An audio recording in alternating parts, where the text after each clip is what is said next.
dedicated person in a position of responsibility. This means that you as a fan should not criticize the players that lead a team, should not boo the officials, should not have alcoholic beverages on public school grounds, since it is a violation of state law. You should ensure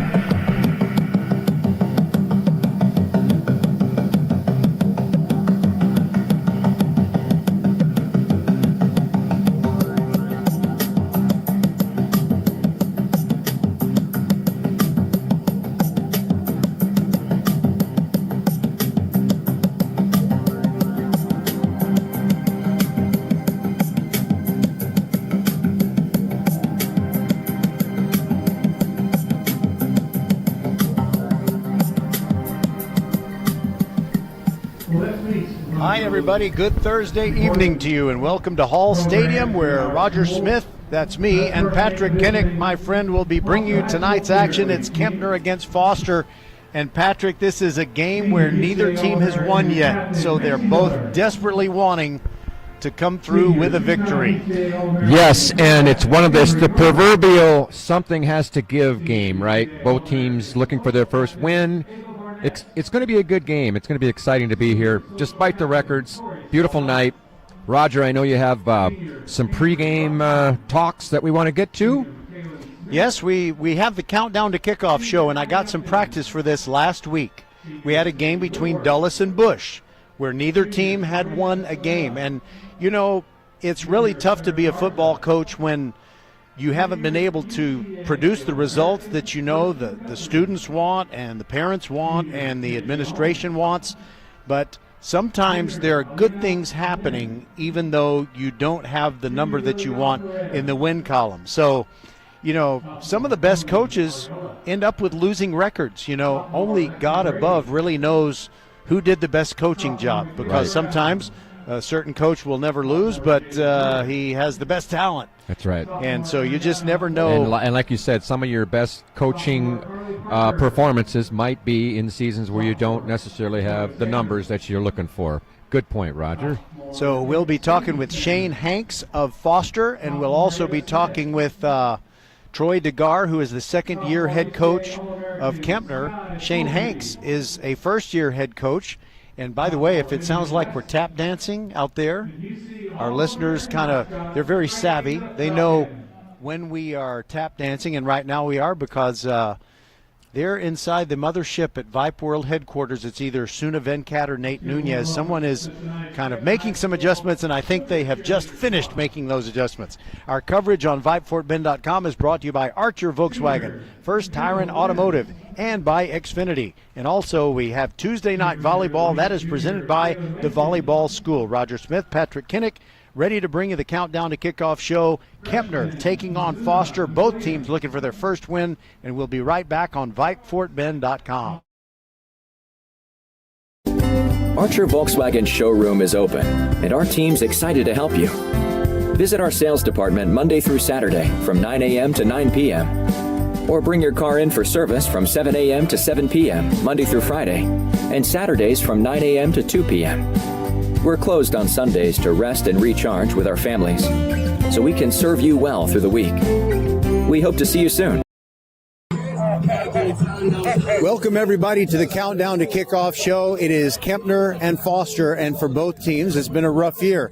And I'm with Coach Shane Hanks of Foster. And Coach, I kind of had practice for this because there was a game last week between Dulles and Bush, and they were both winless. But one of the things that I threw out there is that sports doesn't build character, it reveals character. And I know that you'd like to say something about the character of players on teams that aren't having a good year, that practice hard and prepare every time. Well, our guys, I'll tell you what, for being an 0-6 team, you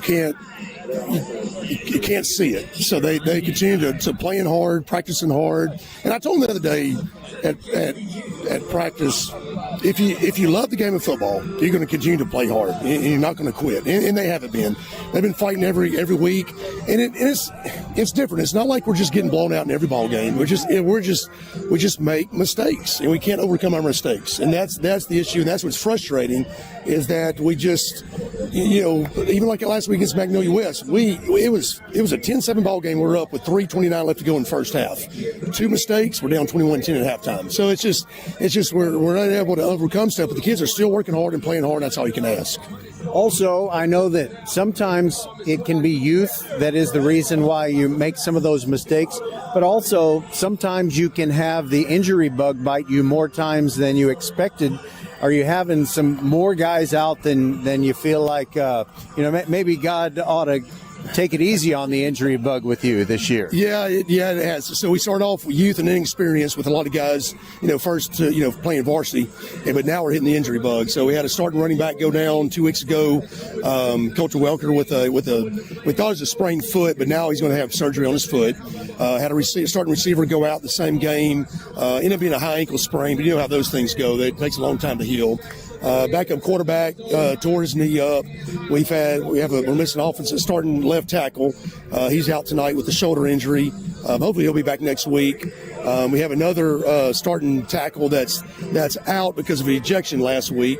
But it's like this. It's either we're healthy or you're out. So we continuously work out every week. I mean, we lift 3 or 4 times a week. So that's paying big dividends. So it's like you either have them season-ending injuries or we're healthy. So that's it right now. So we're talking with Shane Hanks of Foster, and let me ask you about this.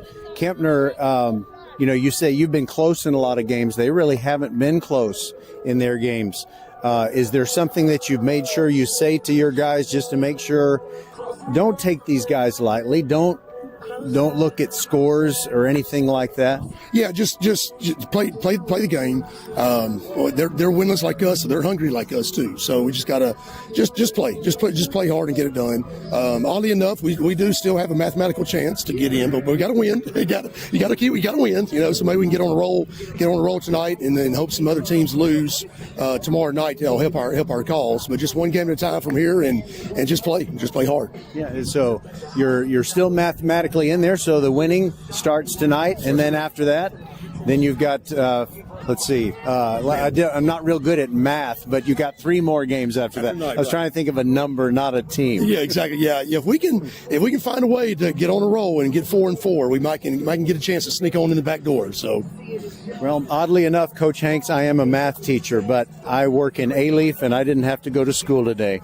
Please don't hate me for that. No problem. Well, we're off tomorrow and Monday, so we got our fall break coming up too. So, but no, we're ready to go, and it'll be fun. We're gonna get after it tonight. All right, that is Shane Hanks of Foster, first-year head coach, and his Falcons are getting ready, warming up here on the floor of Hall Stadium, and we'll be back with Coach Troy DeGar of Kempner right after this on the Countdown to Kickoff show. Settle down, class. Colin, you're up.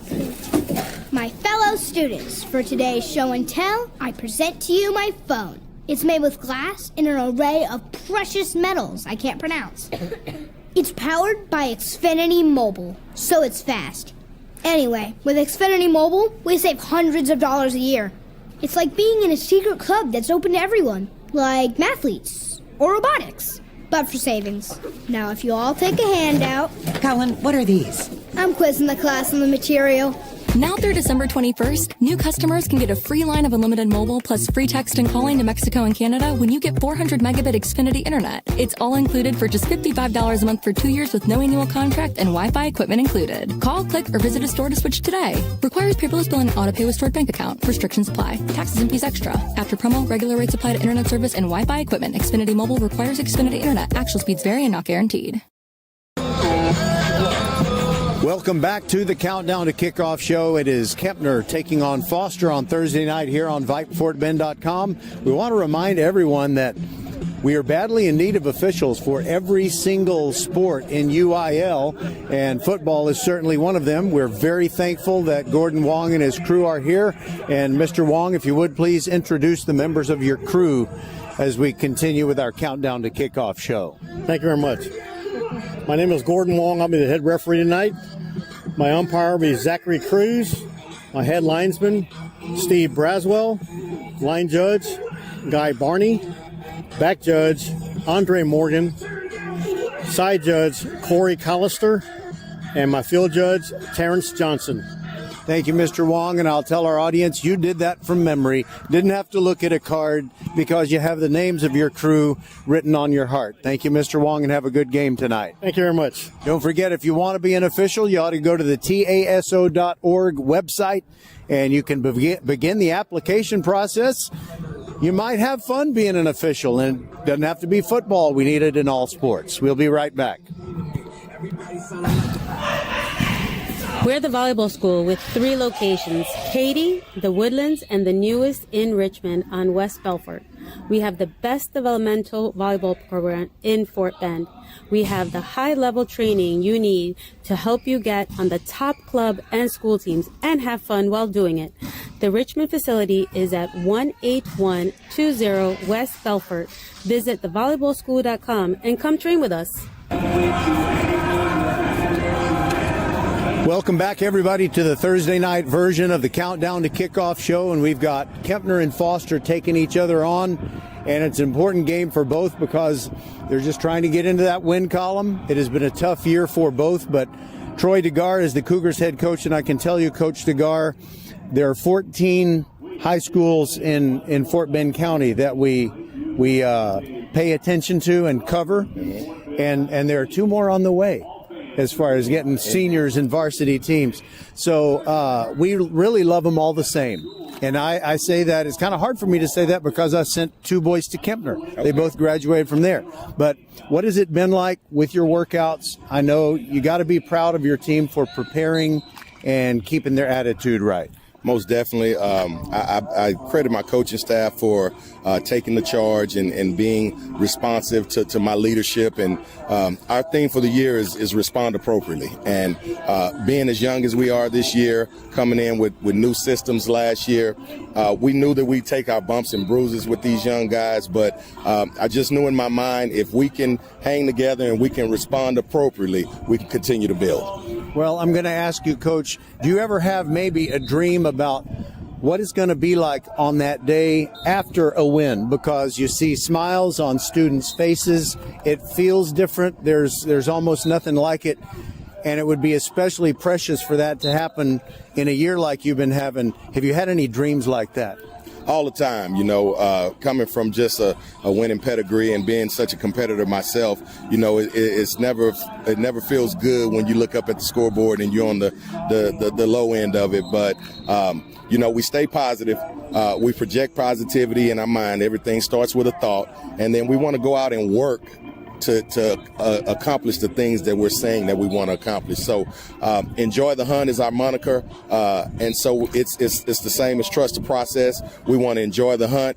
And we know that if we do things the right way consistently, ultimately the win's going to come. For you, has there been kind of a tangible, uptick in the enthusiasm for the hunt, just knowing that Foster is a team that is having the same struggles and you feel like you really have a chance in this one? Well, every week we go in with a game plan that we feel like gives us the best opportunity to win. Obviously, we do realize and we understand that they've had a rough year as well. So the big thing this week, we want to start off fast. We want to have explosive and exciting plays early in the game, and we want to put doubt in their mind early. So we want to fly around on defense offensively.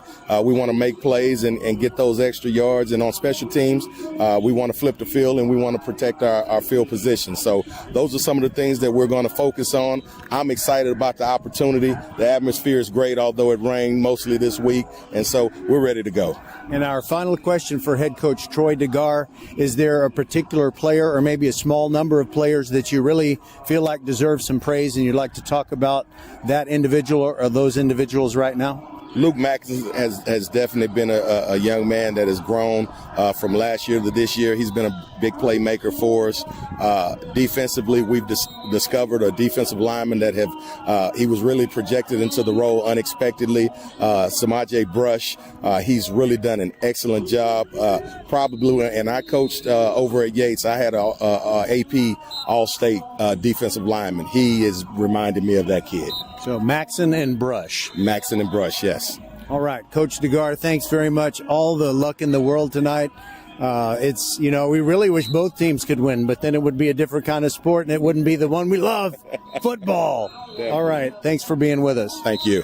All right, Patrick Kinnick will bring you the play-by-play tonight. It is Kempner and Foster, both of them coming into the game with winless records. Foster is 0-5, Kempner is 0-6, but somebody's O must go. And we will feel very, very happy for whomever that team happens to be tonight. This is VypeFortBend.com, always and forever, and especially for the last 10 years, we have been your broadcast home for Fort Bend County sports. Looking forward to 10 more after this one. We'll be right back here at Hall Stadium right after this. Okay, Patrick, we didn't have time for a commercial after that interview with Coach DeGar, but speaking of Coach DeGar, he and a lady are standing on the 50-yard line along with Assistant Athletic Director Deb Mize, and they're holding up a shirt, and I'm sure they're dedicating something to someone. It's a green shirt. Can't tell what it says on there, but it's some sort of commemorative situation and remembrance of going on here. I'm going to assume it's not a T-shirt that says Dunder Mifflin. That would be from the show Office. Meanwhile, the Falcons are going to kick off. A little bit of a different beginning to a game. The team that won the toss decided to take the ball. Roger, one of the first times we've seen that maybe this year. We don't see that very often. The Falcons coming into the game, ready to kick it off. It's Nick Lopez, the junior kicker. He's going to be kicking it off to the deep men Tylee Thomas or Javon Goss. And now they come off the field with the little ceremony finishing up, and the ball's ready. It's all teed up. The players are out there, lined up and ready, and we're ready to go too. Roger Smith, along with myself, Patrick Kinnick here on a Thursday night from Hall Stadium. It's a pop-up kick. Fair catch, called for at about the 27-yard line, and number 2, that's Maxon. Luke Maxon. Luke Maxon was the guy who had his hand up quickly on that. He made his decision quick to make a fair catch. Roger, quickly, Foster coming into the ball game. Give us an idea of how they look out there on the field with their uniforms. They have brand new road uniforms. They are all white except for the black numerals and letters and the gold letters across the chest that say Foster, and they're wearing their familiar black helmets. So they are wearing the new unis, and Kempner has the dark gray home uniforms with the maroon sleeves, gray pants, and the maroon helmets. And they have something across the stripe across the helmet, the pink stripe across the helmet. Is it Green at quarterback? Grayson Green. That's kind of hard to say back to back. Grayson Green. You like alliteration, though, don't you? And we have a whistle here before the first snap. Oh boy, that's kind of hard to believe. I didn't even realize. Well, I guess they kind of come out of the sidelines a little bit late there, and they start off with a delay a game penalty. Roger, that's that's not the way you want to start off this game. 1st and 15 now from their own 22-yard line. Green from the shotgun, 2 receivers on both sides and a running back behind him. He's straight back to pass, being rushed. Downfield he goes, deep, and it's incomplete. Looks like Maxon down there trying to turn his body, and it was just out of his reach toward the sideline area around the 50-yard line. Went deep on the first play. And on defense for Foster, Connor Hanks, the son of the head coach Shane Hanks, and when Kempner runs the ball, they have a one-back set. They often line up in what we call the pistol formation, and Giovanni Blanco is standing behind the quarterback Grayson Green. And here's Green to the line with his offensive alignment now. He's got his back to his left this time. He's back to pass, being rushed. Quickly completed pass. It is to Goss, who's very close to the first down. He came across the middle. Looked like he got about 14 yards on that play, Roger. Good-looking pass play for the Cougars. So that he came through on 2nd down and 15, and I'll tell you what, I like the way that Grayson Green hung in there. We saw coming off the edge Hayden Evett. It's Evett. Hayden Evett of Foster almost decked him before the ball was released. I think he was rushing him on the first pass play, too. And here's the handoff this time, and he's going to go nowhere as the Foster Falcons. Wow, it's about a 3-yard loss as the running back Blanco had nowhere to go as there was a sea of white encompassing him for a 3-yard loss, and that promising second down play, which made it 3rd and 1, turns into a 3rd and 4, and they got a punt now, and Foster has a man deep. It's Herder. Jack Den Herder is deep. And I'm going to see who the punter is for the Cougars. Can you see it? It's Goss who made the reception. He fields the snap on a bounce, and somehow he gets it out of there with a line drive kick, and it's going to take a little bit of a roll for Cougars. The way that ball was snapped, it turned out pretty good for the Cougars as they get him down to their own 35-yard line. The Falcons, Rogers measuring the punt. What was it, Roger? 32-yarder. With no return, so a pretty good net, all things considered, with the low snap and all. By the way, Jack Den Herder is a baseball player for Foster, and I wondered, is he related to Vern Den Herder, who played for the Dolphins, who won 2 Super Bowls in the early 70s? I remember that name. His family said no, he is not related to Vern Den Herder. Well, here they come to the line of scrimmage. The Foster Falcons, that is, a direct snap to the quarterback. That's Quinn. Quinn just took the ball and ran for about 2 yards. Pretty good defense by the Cougars to get on him early and limit him to the 2-yard gain. And by the way, we know that it is Deuce Quinn. And we're going to call him Deuce, even though the name is spelled differently on our sheet here. Here's a quick pass to the left, complete, and that's completed to Den Herder, who did a little hook pattern, if you call it that anymore. I don't know. He just kind of went about 6 yards, stopped, got a good gain on it, and a 3rd down and 2 for the Falcons here. He also had a Kempner arm hooked around his neck, and that stopped him 2 yards shy. Ooh, the snap count might have got the Cougars, and now he runs off to the right side, the quarterback. That's going to be Deuce Quinn. He took advantage of the jumping offside, took the snap. There was nobody outside on the right side, and he took for how many yards did he get on that? About 15 yards on that gain? I'm sorry, I was just checking to make sure the chain gang moved, because we kind of assume it's offsides, but right, exactly. You never know. They can't move too early, otherwise problems occur. They get to the 46-yard line as Quinn did a nice job of running on that play. Handoff this time, no gain. In fact, it's going to be a loss to Capers, Nick Capers. He had a similar run that the running back from the Cougars had on their 3rd down play earlier, where he was just swallowed up by the defense for a loss of 3 back to the 44. Damian Quesada got into the backfield. He wasn't the only one. Kempner has a lot of guys that have to play both offense and defense, and Quesada is one of them. Falcons waiting for the snap, handoff again. Capers is going to make some yardage this time to the right side, and he's going to get beyond the original line of scrimmage on this drive, or this down series, and he picked up a nice gain of about 6 yards there. It'll be 3rd down and 8 now from the 44-yard line of the Cougars. We're in the first quarter. Roger Smith and Patrick Kinnick bringing you a Thursday night special here from Hall Stadium. I shouldn't say special. We have a lot of Thursday night games, but here's the snap. Back to pass. It's complete, bobbled, but then caught. And it looks like Hogan on the reception there, the sophomore wide receiver. He's going to looking a little short on the placement there, Roger. He's about a half yard short. Is that what you see? Yeah. Or is it a full yard? He made a nice catch, but he was not able to run too much after the catch. It'll be 4th down and 1. Foster going for it inside Cougar territory. Here's the snap, the handoff. 1st down, Capers. He's got it up the middle. And the 1st down, Foster, their 2nd one. And what does that make you think, Roger? That's a 1st down. Think of First Tire and Automotive for all your car care needs. Check them out at firsttireandauto.com. I was there earlier this week, Patrick, because of a nail in the tire. Oh, boy. I went to the one on Eldridge. Here's the snap. The quarterback back to pass. Downfield's got a man open in the end zone. Touchdown! Is it number 18, Roger?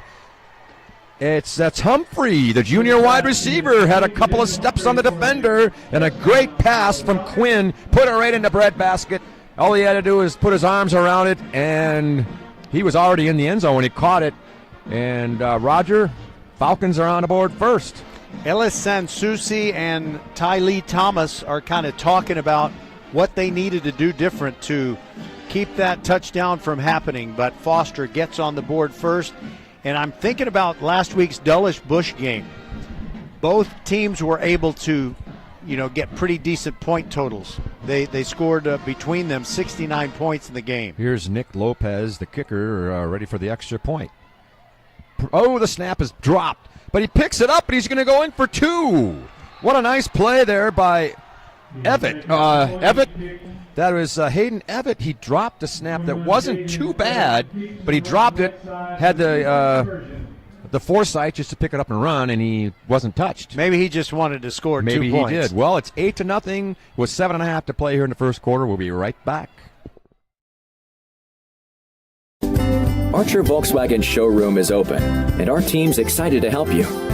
Visit our sales department Monday through Saturday from 9 a.m. to 9 p.m. Or bring your car in for service from 7 a.m. to 7 p.m. Monday through Friday, and Saturdays from 9 a.m. to 2 p.m. We're closed on Sundays to rest and recharge with our families, so we can serve you well through the week. We hope to see you soon.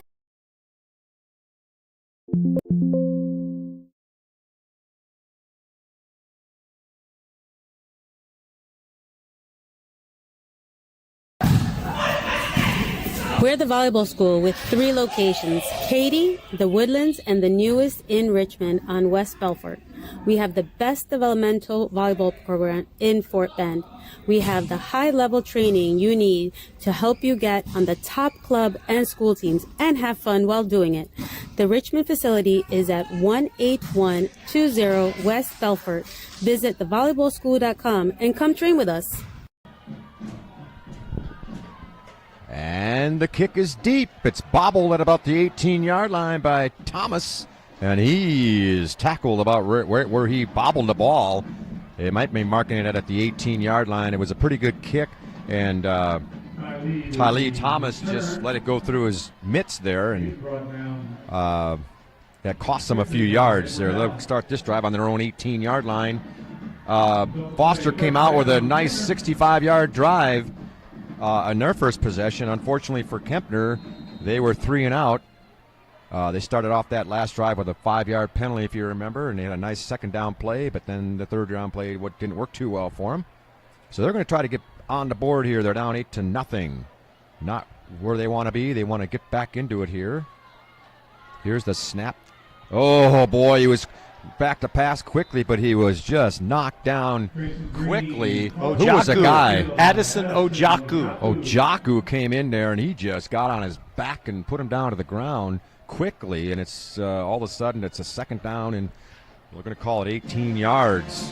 What? He didn't have any time to even set his feet that time. Way back during the Carter administration when I played in Conroe, Texas, everybody used what they called a pincher defense. 3 defensive linemen with their hand on the ground and 2 guys on the edges who come in every play, no matter what the situation. Green now waiting for the snap. He's at his own 11-yard line. Snap is good. He's going to be wrapped up, but he gets away from it and is able to throw it off to the flat and get rid of it. It might be either a hold or was there a face mask in there? Flag comes in after the throw. Let's find out what Gordon Wong has for us here. All right, that helps the Cougars, bails them out. They just need to make some adjustments to the way that rush is coming in every play. Yeah, they're getting rushed every single play that he's been back to pass. Even on those first 2, he got him off, but he had a guy bearing down on him. The last 2 plays, he hasn't had a chance to even look down the field. The defensive front for Foster, they kind of split their linemen up. Maybe you try a quarterback draw. Take one step back and then just straight up the middle. Keep them honest. Here's Green in the shotgun. He's got his back to his right. And they've had 2 receivers left and right almost every play. Pretty heavy blitz coming again, and his pass basically went between 2 receivers who seemed like they stopped on the route. And, of course, the timing was thrown off again by the rush. Every single play, they've been rushed very heavily. And now there's a whistle and a timeout on the field, Roger. We're going to take a break. 8-0, Foster over Kempner. Settle down, class. Colin, you're up. My fellow fellow students, for today's show and tell, I present to you my phone. It's made with glass and an array of precious metals I can't pronounce. It's powered by Xfinity Mobile, so it's fast. Anyway, with Xfinity Mobile, we save hundreds of dollars a year. It's like being in a secret club that's open to everyone, like mathletes or robotics, but for savings. Now, if you all take a handout... Colin, what are these? I'm quizzing the class on the material. Now through December 21st, new customers can get a free line of unlimited mobile plus free text and calling to Mexico and Canada when you get 400 megabit Xfinity internet. It's all included for just $55 a month for 2 years with no annual contract and Wi-Fi equipment included. Call, click, or visit a store to switch today. Requires paperless bill and auto pay with stored bank account. Restrictions apply. Taxes and fees extra. After promo, regular rates apply to internet service and Wi-Fi equipment. Xfinity Mobile requires Xfinity internet. Actual speeds vary and not guaranteed. The Cougars have the ball on their own 27, quick little flare pass to the right. It's complete. And it looks like Blanco on the reception. He's able to get close to the 30. It looks like they're going to mark it right at the 30. It'll be third down, and let's call it 7. Third down, Cougars. That was a positive play. They had to get it out of there quick. It might be the way to do it. Get it out of there quick. Even if you pick up 3-4 yards, you got something positive going for you. And Green now has 3 receivers to his right. Or to his left. He looks to the right for the pass. He overshoots his receiver. That is James, Mario James. For as tall as he looks out there, he couldn't corral that one. Grayson Green's pass intended for Mario James. Edward Allen on the coverage there. He was a good pass, though, would have been a first down, I believe. And who knows how your time clock works after you've been rushed so many times early in the game, and it's tough to fault Green. He would like to have that pass back. Here's the punt situation. It's a nice spiraling punt, and it's like, I guess there was a fair catch. I didn't really see much of a fair catch there, but apparently Den Herder did make the fair catch at the 34. They're starting in similar field position as they had last time. And by the way, Patrick, you and I are old enough to remember when they instituted a rule in the NFL, and of course all the other levels of football followed suit. You couldn't just stick your hand up. You had to wave it back and forth, and I'm not sure that Jack Den Herder did that on that particular catch of the punt, but he stepped out of bounds 2 steps after he got it anyway. So here come the Falcons with their 8-0 lead. Quinn takes the snap, quick pass to the left. It's complete. That's the man who caught one earlier. That's big number 83, Hogan. That sophomore Langston Hogan had to go down to his shin area to make that catch. It almost looked like he put his knee on the ground on the catch, but he was able to keep it off the ground. 9-yard pickup on first down. A good play for the Falcons on first down. Quinn, handoff this time, up the middle, and is it Caper again? Yes, it's Nick Capers. He was able to get the first down. He only picked up 2, but he only needed 1. Are there any capers in your pantry or in your spice rack or anything like that? I don't know, Roger. Are there any in yours? I don't know. I wash the dishes. I don't make the meals. Here's Quinn again. He's going to hand it off to Capers up the middle. He's got some positive yards. He's going to pick up, looks like 4 yards. You take 4 yards on first down. You're the Falcons. A.J. Ncho of Kempner made the tackle. He's a guy who needs to buy a vowel, as Pat Sajak would say. His last name is spelled N-C-H-O. Ncho. Second down and 6 from their own 49, the Falcons. Hand off to Capers, right side. He's got a little bit of room, but then it closes quickly, and he's swung down by number 32. Do-si-do, and away we go. Trayshawn Wiley. Got his hands around his hips and just swung him down. Looked like he was going to pick up a favorable gain there, and he only is able to pick up maybe 2. But wait a minute. They moved the stick. They had it at the Foster 49. Now they moved it to the Kempner 49. They gave him forward progress. Well, they gave him a couple yards, I guess, or at least 1. Here's a pass play. It's going to be complete. What a catch down there by Den Herder. He had to go up in the air to get it. Good pass by Quinn. But Den Herder had to kind of go up a little bit for it, and he got the first down. And another first down, Roger. I would like to ask you what you think about, but they're already on the line of scrimmage. Quinn Back to pass again. He's got his man deep. It's Den Herder. Did he catch that thing? Yes, he did. A diving catch at the 8-yard line. That's as good as a catch. That's as good a catch you'll see out there. He got out there and what do they call that? Where you lay out for it. He laid out for it, and he went horizontal. That's for sure. He had his hands underneath the ball and a great catch. And all of a sudden, they're at the 8-yard line, 1st and goal. Hand off. Capers, he's going to go for the touchdown. All the way in, Nick Capers. He was barely touched there. I think they were a little surprised by that play. And all of a sudden, the Falcons have a 14-0 lead with 3:20 to play here in the first quarter. Well, it's all about the guys that Keith Jackson would call the big, mean uglies up front. Absolutely. Foster is definitely winning the battle of the line of scrimmage, both on offense and defense. Evatt is going to hold again. Last time he muffed it, and then ran in for 2. This time the snap is good, the hold is good. No, but the kick is not. Everything was good but the kick, and Nick Lopez just, I guess, shot it to the right a little bit. So the score is like where it should be. It's 14-0. We'll take a short break. It's Foster over Kempner. First Tire and Automotive has been putting your health and your car safety first for over 20 years. First Tire and Automotive stands for family, integrity, reliability, service, and trust. That's why Fort Bend families know take your vehicle to First Tire and Automotive first and forever. Check out the website for service and savings at firsttireandauto.com. Make your appointment today. With 4 great locations, Eldridge, First Colony, Greatwood, and now in Cinco Ranch, there's one around the corner from you. All 4 stores now open on Saturday. firsttireandauto.com. We're back here at Hall Stadium. It's a good start for the Foster Falcons. They're looking for their first win. They're 0-6, and they got a 14-0 lead over Kempner, who's also looking for their first win at 0-5. Nick Lopez has got it all teed up again. It's his 3rd kickoff of the game so far. And if he's kicking off, that means good things for the Falcons. Let's see if he kicks one deep. Here's the kick. It's a relatively short kick. Fielded at the 22-yard line.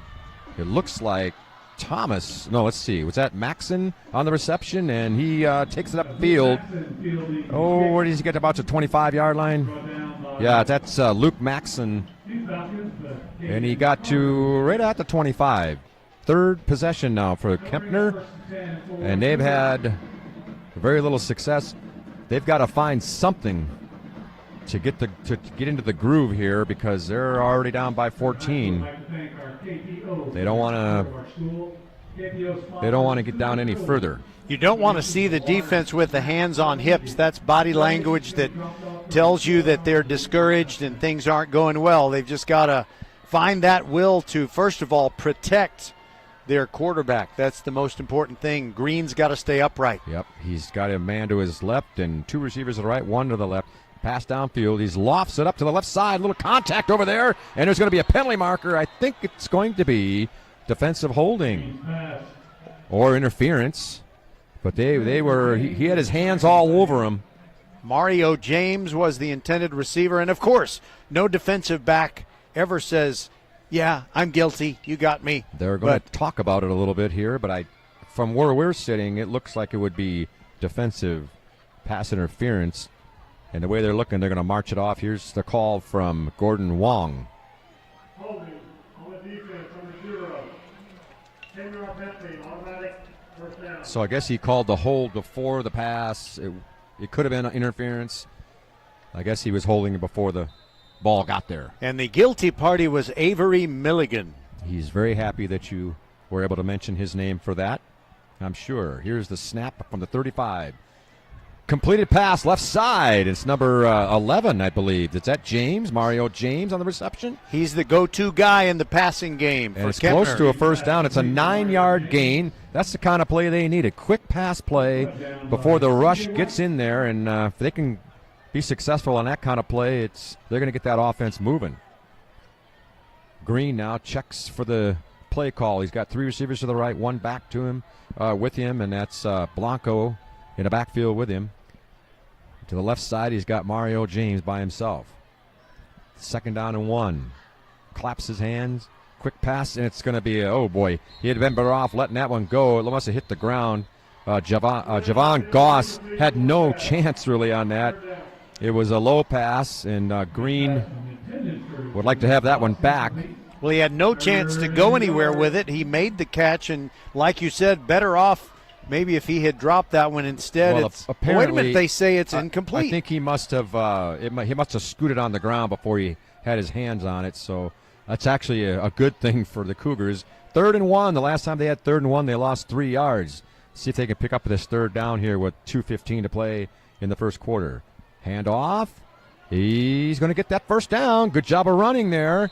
And I believe that is Blanco, who ran into some traffic in there, but he got his feet moving. And, Roger, that's a first down. Yeah, you know what else it is? It's a first down, and you should think of First Tire and Automotive for all your car care needs. Check them out, firsttireandauto.com. Kempner fans, there's one on Eldridge Road in Sugar Land right across from the McDonald's. I've always been impressed by you doing that reminder. I'll tell you why. I'll tell you why. Because Roger remembers all of the locations and where they are, and it's, I guess if you say it enough times, you can remember those things. But Roger's always doing a good job of that. Here's a quick pass to the left side. He's got a man open. 40, 30, inside the 30-yard line. That is Maxson, a slant pass. Great timing, and he was able to scoot all the way to the Foster 25-yard line. Great pass by Green. Great timing. And Maxson gathered it in and kept running down into Foster territory. 1:15 to play here in the first quarter. They're trying to get on the board here. Down 14-0. Greens claps his hand. Back to pass. He's got a man. He just overshoots him, and it's tipped and intercepted. Oh, what a play there by Edward Allen. Is it an interception? I think it is. Let's see. I heard some whistles. That pass was just a little high from Green, and it was tipped. And then the lucky recipient of the tip was Edward Allen. Did a good job of getting down on the ground and getting that. So that Kempner drive, which was so promising, Roger, they really had some good plays, turns out to be a turnover. The only good thing for the Cougars, if there's anything good, is they got them pinned back at their own 5-yard line. Yeah, the Kempner drive started at their own 25, and the interception took place at the Foster 5, so they moved it 70 yards. Maybe the defense can make a big play here. Well, defense is going to have to start doing something for them because Foster has run through them pretty easily so far. New quarterback in there, quick pass to the right, complete. Right side, 10-yard line, and he's going to be tackled. That's Blanton. Riley Blanton. And the quarterback in there is Barham. Garrett Barham. He started the first game that we broadcasted this year, I believe. Pick up about 4 yards. Here's the handoff. He's not going anywhere. I believe that's Hubbard on the run there. He ran to the left and no gain. And it's we might have the last play of the quarter unless they're in a hurry here. It's 3rd down and 6. And A.J. Ncho would have made the final play of the first period. But I think they will get a playoff here. Well, they could get a playoff, but they might let it run. No, they're going to get the playoff. Fake handoff. Down to the right side. It's going to be incomplete. Great coverage by number 3, Thomas. He looked like the receiver on that play. He was in better position.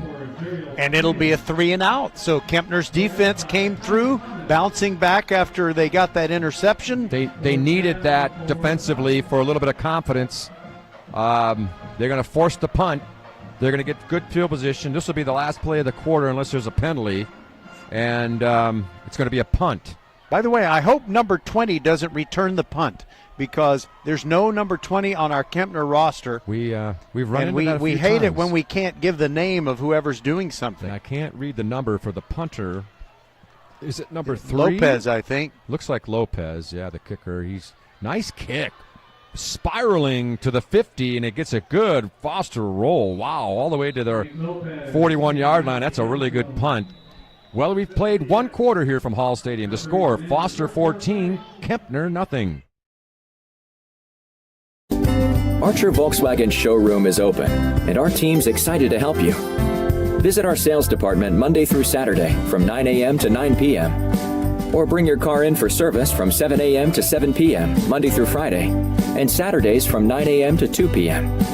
We're closed on Sundays to rest and recharge with our families, so we can serve you well through the week. We hope to see you soon. We're the volleyball school with 3 locations, Katy, the Woodlands, and the newest in Richmond on West Belfort. We have the best developmental volleyball program in Fort Bend. We have the high-level training you need to help you get on the top club and school teams and have fun while doing it. The Richmond facility is at 18120 West Belfort. Visit thevolleyballschool.com and come train with us. Hall Stadium. Roger Smith and Patrick Kinnick here, bringing you the ball game between the Foster Falcons and the Kempner Cougars. And Foster had a really good first quarter, 14-0 they lead. Kempner had a good drive last time they had the ball, but they were squelched on an interception. Handoff to Blanco, who's going to get nothing. He's back to the line of scrimmage. Kempner has to feel good about their last drive, but now they have to back it up with some more of that type of moving the ball and then putting points on the board, obviously. And they also have to get the running game going, because even though the passing game worked on that previous drive, if Foster's defensive backs start jumping the routes and anticipating those slants that they seem to like to throw so much, I'm afraid you might get a pick six. Well, speaking of some different options here, the quarterback ran off the field. They're going to snap it to, looks like, Goss. So Javon Goss is going to take the snap. See what kind of play they run here. It's going to be to the right. Looked like it's going to be an option play, and it didn't go anywhere. They lost 3 yards. Foster was very ready for that play. It almost looked like he got tackled by the back of the helmet on that play. It was hard to see, but now the quarterback Green comes back in, so that play didn't work. It was an option to the right, and Goss cut it in where all the traffic was, and good job by the Foster Falcons to nullify that play, and it's 3rd down and 13. C.J. White on the last defensive play. He's the left defensive end. Good-looking player.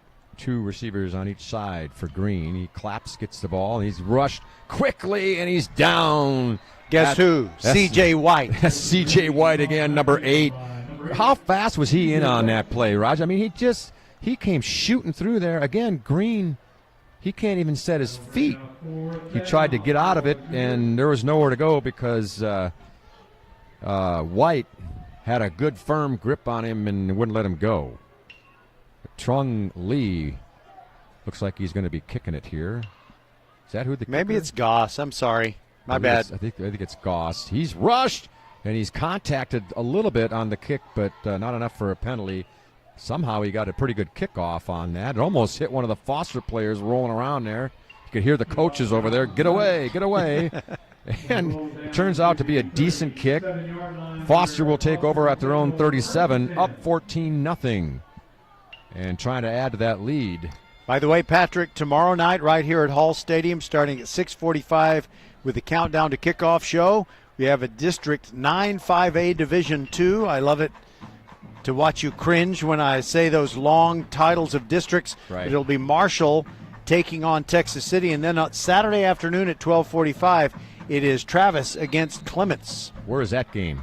Mercer Stadium. Here's a pass to the left, complete.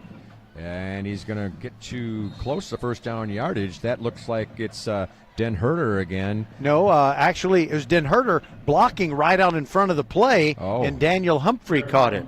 All right. Humphrey, I sit corrected. Sorry about that. I saw 15 in the pile, and sorry about that. Humphrey made the catch. Here's the handoff, first down yardage, and more. He's at the 45, 40, well into Kempner territory, and a good run there for Hubbard. Hubbard found some room that time. Last time he had the ball, he didn't find much running room. That time it was a fun run for him to the 37-yard line. Foster on the move again with the 14-0 lead. Hand off to Hubbard, left side this time, grabbed by the right jersey shoulder area, and I thought you were going to say loss. the right clavicle. Got his jersey and then was able to hang on and bring him down for a loss of 1. Second down and 11 for Foster. 8:30 to play, first half. Fake handoff this time. Across the middle, complete. Is that Den Herder this time? Did I get it right? Yes, Den Herder went down to get it at the 28-yard line, 1 yard short of the first down, but a good pass by Barham, and then a good catch by Den Herder. 3rd and 1. It's going to be a pass to the left side. Humphreys got it, and he plows his way for a couple of more yards after the catch, and it's another first down for the Foster Falcons. That's a first down. Think of First Tire and Automotive for all your car care needs. Check them out at firsttireandauto.com. In addition to Eldridge, is near the entrance to the Great Woods subdivision. There you go. 1st and 10, Falcons. Fake handoff, pass, a little slant play, incomplete, and a great job of coverage that time. Getting his hand in there, number 22. Oh, is that Martinez? Samuel Minka. Minka. Samuel Minka. Sorry about that. I was looking one player down there.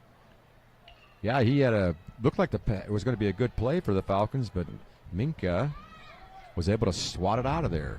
2nd down and 10. Hand off. Humphreys got it again. That's Hubbard. It's a Hubbard, I'm sorry, Hubbard. And he got a good gain on that. Diedrich Hubbard was able to pick up, 6 yards on that play? Where are they marking that ball? 25-yard line? They'll pick a place. Where it is. That was more like a gain of 8. Good job there. Good job of running on his last 2 plays. Running the ball. Now looks like somebody might have jumped offside. There's going to be a penalty marker, and the snap gets away from the quarterback, Barham. But unfortunately for the Cougars, they had jumped offside on the play. Oh, boy. Oh, that is brutal if you're because Kempner. It would have been 4th and about, 15, 16, 17? Out of field goal range, I would think. And that would have been a tough situation. Instead, it's going to be a 1st and goal now for the Falcons at the 8-yard line. Big break for the Falcons. Quick snap. Handoff. Hubbard's got it, and he is plowing his way all the way to the 1. By the way, when you hear Hubbard and you think of a running back, it can only be one. Marv Hubbard. Oakland Raiders. I remember hearing Kurt Gowdy say his name. Was it number 40? 44. 44? Now there's going to be a timeout as there was a little mix-up for the Cougars, and they had guys coming on and off the field. And there's a timeout. 6.5 to play, first half. Falcons 14, Cougars nothing. First Tire and Automotive has been putting your health and your car safety first for over 20 years. First Tire and Automotive stands for family, integrity, reliability, service, and trust. That's why Fort Bend families know. Take your vehicle to First Tire and Automotive first and forever. Check out the website for service and savings at firsttireandauto.com. Make your appointment today. With 4 great locations, Eldridge, First Colony, Greatwood, and now in Cinco Ranch, there's one around the corner from you. All 4 stores now open on Saturday. firsttireandauto.com. Okay, so to give you those First Tire and Automotive locations again, you've got on Eldridge Road in Sugar Land, that's close to Kempner. You got one right at the entrance to the Great Woods subdivision, that's pretty close to the George Ranch High School. You got one in Katy Cinco Ranch, and you also have one on Lexington Boulevard in beautiful First Colony. That's very convenient for folks at Dulles and Clements. Well, we're at 2nd down and 1 from 2nd down and goal from the 1 for the Falcons, trying to add to that 14-0 lead. Here's a handoff. Hubbard, not much problem getting into the end zone. Touchdown, and they lead 20-0 now as we get to the latter portions of the first half. Now Lopez is in for the extra point. First one was a 2-point conversion off of a muffed snap. The second one was no good. Let's see what he can do with the third one here. They've been an adventure. That's right. Here, the holder is Evett. Pretty good snap. Hold is down. This time he's wide right again. And Lopez having a little hard time on his extra points. 20-0 Foster. We'll be right back. Settle down, class. Colin, you're up. My fellow students, for today's show and tell, I present to you my phone. It's made with glass and an array of precious metals I can't pronounce. It's powered by Xfinity Mobile, so it's fast. Anyway, with Xfinity Mobile, we save hundreds of dollars a year. It's like being in a secret club that's open to everyone, like mathletes or robotics, but for savings. Now, if you all take a handout... Colin, what are these? I'm quizzing the class on the material. Now through December 21st, new customers can get a free line of unlimited mobile plus free text and calling to Mexico and Canada when you get 400 megabit Xfinity internet. It's all included for just $55 a month for 2 years with no annual contract and Wi-Fi equipment included. Call, click, or visit a store to switch today. Requires paperless billing and auto pay with stored bank account. Restrictions apply. Taxes and fees extra. After promo, regular rates apply to internet service and Wi-Fi equipment. Xfinity Mobile requires Xfinity internet. Actual speeds vary and not guaranteed. Both bands like to do something prior to kickoffs that makes it sound like a train is coming. I've noticed that, Kempner was the first band that I heard do that, but Foster's band does it as well. Now both bands are on the track assembling for halftime as we're 6.5 minutes away. Yeah, there are lots of activity going down there to our left where the bands and the drill teams and so on are getting ready to go for the halftime performance. Lopez's kick is going to be fielded with a fair catch right around the 20-yard line. And that's good because it gives Kempner the ball at the 25. And the way things have been going on offense, 5 yards of field position is a big help. There's a penalty marker sitting at the 30-yard line, 31-yard line. What could it be? See what because it's a fair catch. There was not much action going on, but something must have been going on. Shouldn't there be a rule that if you hold on a fair catch of a kickoff, just don't have the flag? Maybe it's something else. Pick it up. Our referee will maybe give us an explanation here.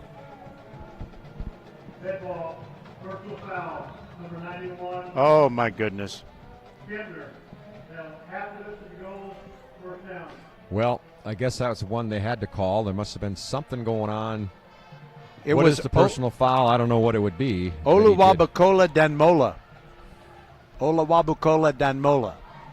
Well, he did committed a a personal Roger. foul. Just don't make me have to say that too quickly. They're going to march it back. Danmola almost rhymes with Angola. Almost. And they're going to get it inside their own 15, all the way to the 12. That's where they'll start. The Cougars already down 20-0. That's the last thing they needed was to get the poor field position like this. And now our referee, Gordon Wong, is going to make a little explanation to Coach Hanks over there. Yeah, we are not going to have football just yet, but we will have football tomorrow in the evening, 6:45 p.m. It is Marshall.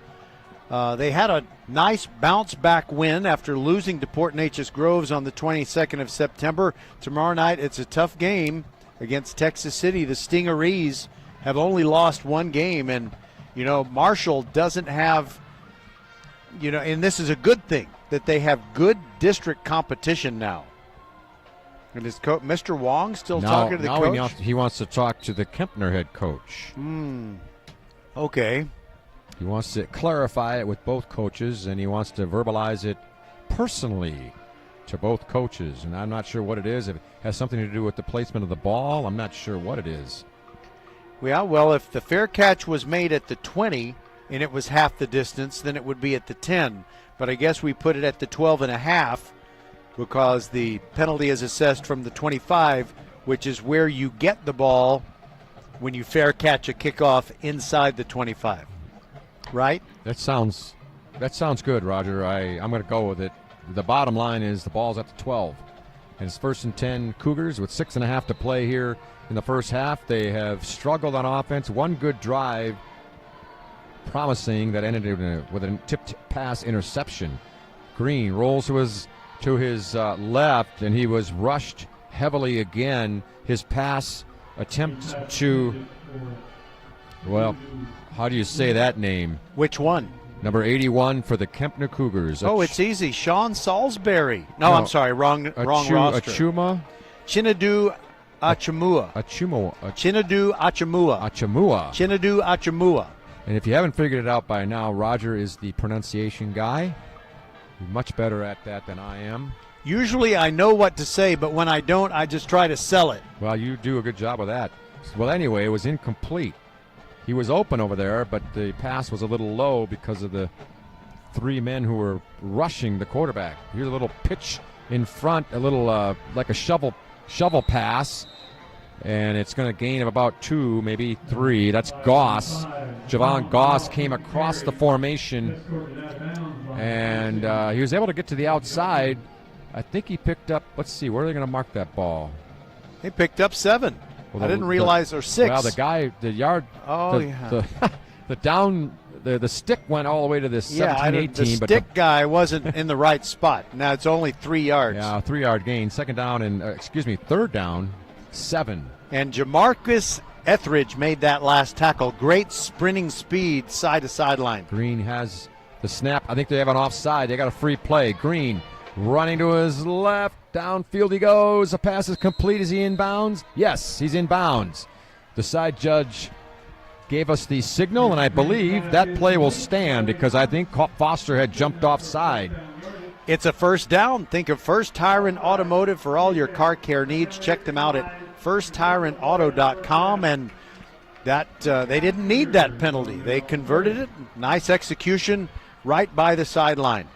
And I didn't get the receiver on that. Did you get it, Roger? Was it Mario James? I think it was. Bottom I think line, so. It's a first down. That's what they needed to get out of that little hole they were in.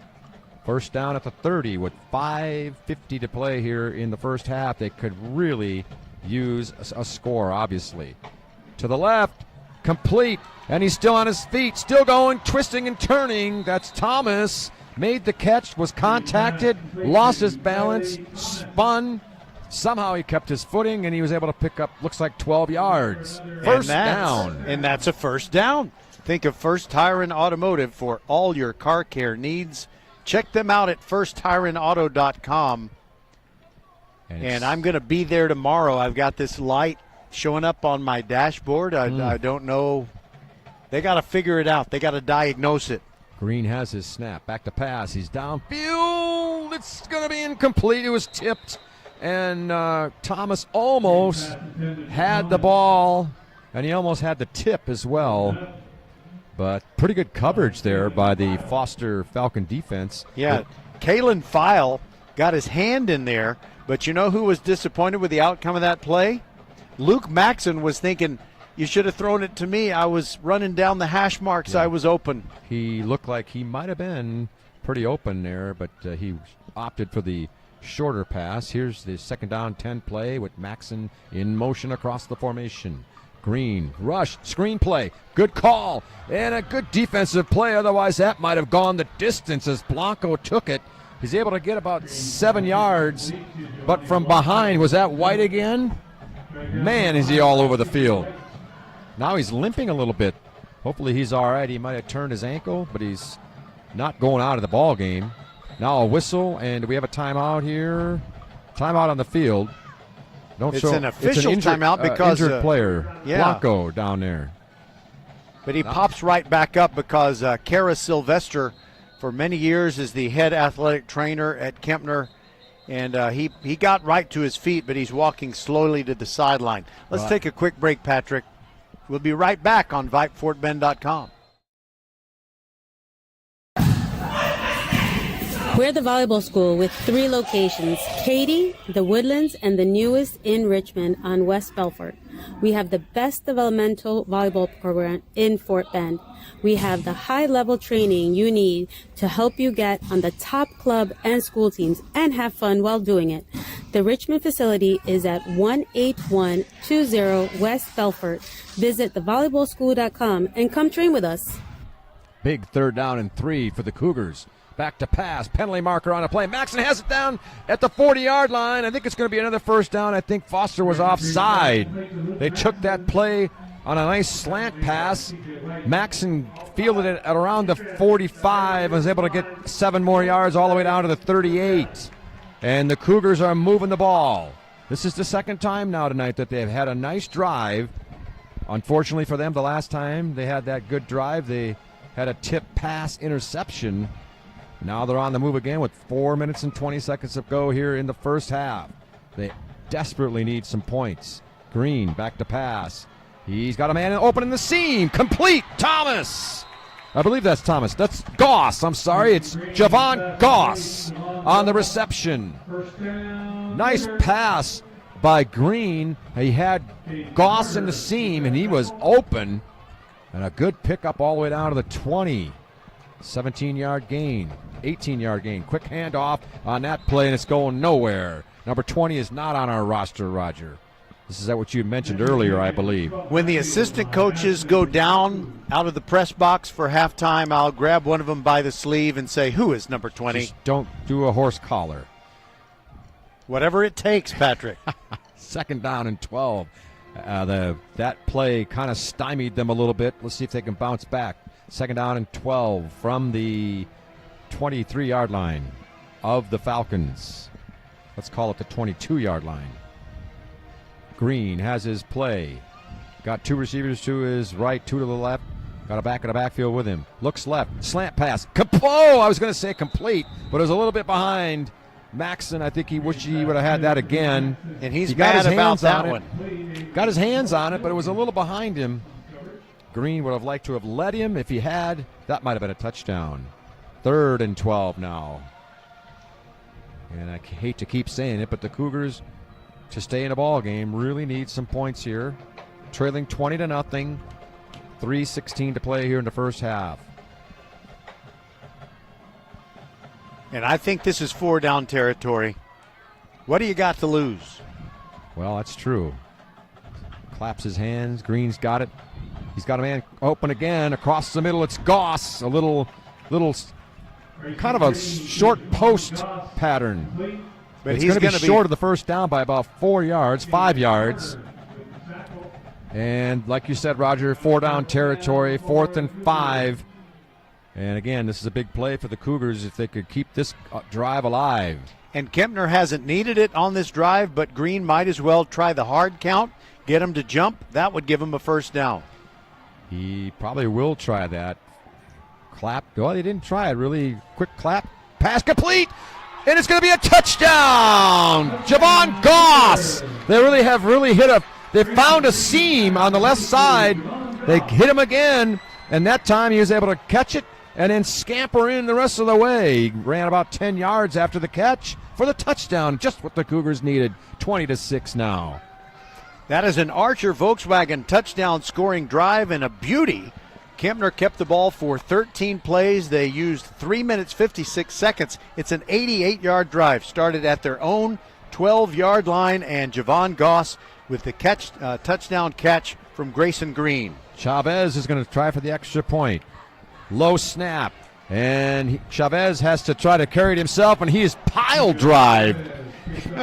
driven to the ground. Holy mackerel. And that was a textbook pile drive by Evitt. Well, was it 22 or 21? 21, it was Evitt because he is an expert on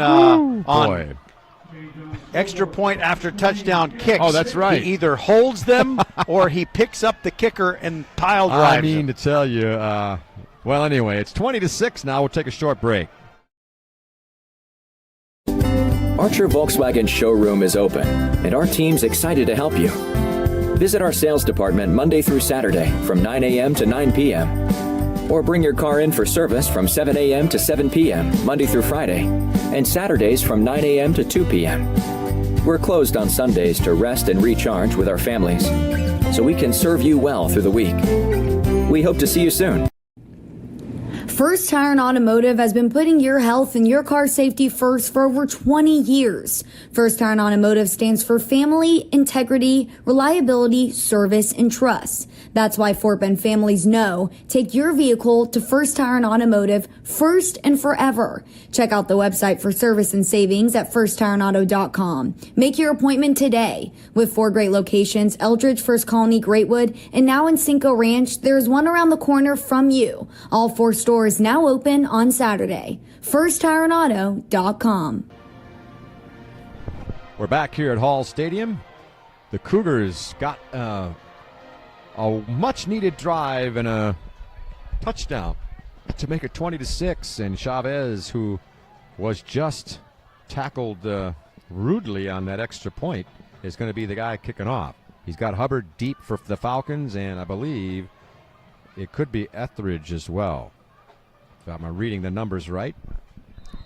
Chavez approaches it. It's going to be an onside-er. It might be covered by the Cougars. They had a chance, but then the Falcons got on it.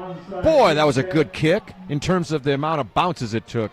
And the guy who recovered it was number 23, Allen, Edward Allen. Johnny on the spot, but it sure looked like the Cougars had a chance for that one.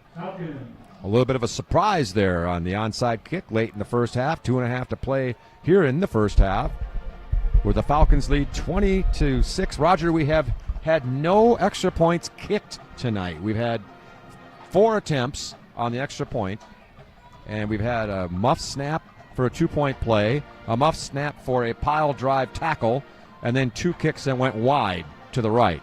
So it's been a little bit of a precarious event on the extra points. Nonetheless, it's 20-6. Kempner's defense got a nice rest during that long touchdown drive. Let's see if they can get some tackles for loss here. Here's Den Herter in motion. Hand off. It's taken to the left, to the right side. No gain. There's your first play on the tackle. And the runner there was a different runner, Cameron Moore. The tackler was Jesse Eddydong. I'm sure you don't mind me saying that one. No, Jesse Eddydong. He did a good job on that. It was a no-gainer. And Kempner has 1 timeout remaining, so I'm not sure they may use it if they can stop him here on 2nd down. Quarterback back in the game is Quinn. Quick pass to the right side. Caught but tackled right away as Blanton makes the catch, but the tackle by Wiley. Trayshawn Wiley wrapped him up right away, and it was a gain of 4. Not a bad gain there. 3rd down and 6, I should say. Minute 40, and I think the Cougars are just trying to get out of the half here without any further damage against them, and Foster still has time with 3 timeouts remaining here in the half. If Foster throws it and Kempner happens to pick it off, I think we'll see some laterals. Here is the handoff. It's going to be a 1st down as he plows his way through there. That's Moore again on his 2nd carry here on this drive. He's able to pick up a 1st down all the way to the Kempner 39-yard line. Now the Falcons are in business, and you know they're going to go for some points here now. Quinn has the snap, fakes the handoff. Left side pass is complete. He's got the 30, 20. Can they catch him? No. He's going to go all the way to the end zone for a touchdown. That's Blanton. Riley Blanton caught the pass at the line of scrimmage and just went all the way down left side. He had 1 man to beat who could have looked like he could have pushed him out of bounds, but he was unable to get any contact on him, and he got all the way to the end zone. And the best way to describe what it took to get to the end zone is zip. Yeah. Because as soon as he caught the ball, he just juked the man who came at him, and he had the angle down the sideline. Right up the sideline after that first initial juke. Here's a good snap. Kick is up. It is good this time. Lopez got that one, and it's 27-6 with about a minute to play here in the first half. Settle down, class. Colin, you're up. My fellow students, for today's show and tell, I present to you my phone. It's made with glass and an array of precious metals I can't pronounce. It's powered by Xfinity Mobile, so it's fast. Anyway, with Xfinity Mobile, we save hundreds of dollars a year. It's like being in a secret club that's open to everyone, like mathletes or robotics. but for savings. Now, if you all take a handout. Colin, what are these? I'm quizzing the class on the material. Now through December 21st, new customers can get a free line of unlimited mobile plus free text and calling to Mexico and Canada when you get 400 megabit Xfinity internet. It's all included for just $55 a month for 2 years with no annual contract and Wi-Fi equipment included. Call, click, or visit a store to switch today. Requires paperless bill and auto pay with stored bank account. Restrictions apply. Taxes and fees extra. After promo, regular rates apply to internet service and Wi-Fi equipment. Xfinity Mobile requires Xfinity internet. Actual speeds vary and not guaranteed. Back here at Hall Stadium, it's 27-6. The Falcons of Foster have that 21-point lead. Looked like the Cougars were going to go into the halftime with some momentum, and didn't work out for them as the Foster Falcons took advantage of a couple of good plays and then a short pass and a long run for a touchdown. And Lopez, who's been busy on the kickoffs, is going to do it again. Here is the kick. It's deepest kick of the night. It's fielded by Sensui. He runs it to the left, finds a little bit of a gap. He's still on his feet. 30, 40. If he gets a block, he might go. 40, 30. Can he go? He's going to go all the way for a touchdown. Sensui fields it on the right side, and he goes all the way. That's about an 80-yard return. Whoa, that changes the tune. Wow, you talk about momentum going back and forth. Here it goes back and forth back to the Cougars, and they are elated on the sideline, and they should be. What a play. What a run, and he got a good block downfield. I didn't see the number of who made that block, but he had to get one more block, and he got it, and then he raced down the left sideline for the touchdown. And it's 27-12. And now the Cougars trying to get everybody on the field for this extra point attempt. Don't see the kicker out there yet. Now they got to call their timeout. Well, they pile drived him when he kicked it before. Yeah, right. So he doesn't want to go back out there. Chavez, maybe he's a little leery about going out there. But now the Cougars, instead of trying to try to set things up in chaos, they decided to take the timeout, make sure everybody's in the right place, and they might be going for two here. I don't know. It's not necessarily something they have to do. Down 27-12. Now they're calling for some players, and it looks like they might be setting up for a 2-point play. So we've got two touchdowns here in the last 15 seconds. One long run from the Falcons on that pass play, and then a long touchdown reception or a kickoff return. As he raced down the left sideline, that was Sensui. Fielded on the right side, went left, had a nice hole. Was able to get through the gap and get a couple of downfield blocks. And it was to the races and to the end zone for him, and they are going to go for two as Green is out there at quarterback with number 20 in the backfield, who Rogers said he is going to corral somebody to get that name, who's not on our roster, unfortunately. They're going for two. They got two receivers to the right, two to the left, and the aforementioned number 20 to his left. Let's see what they come up with here.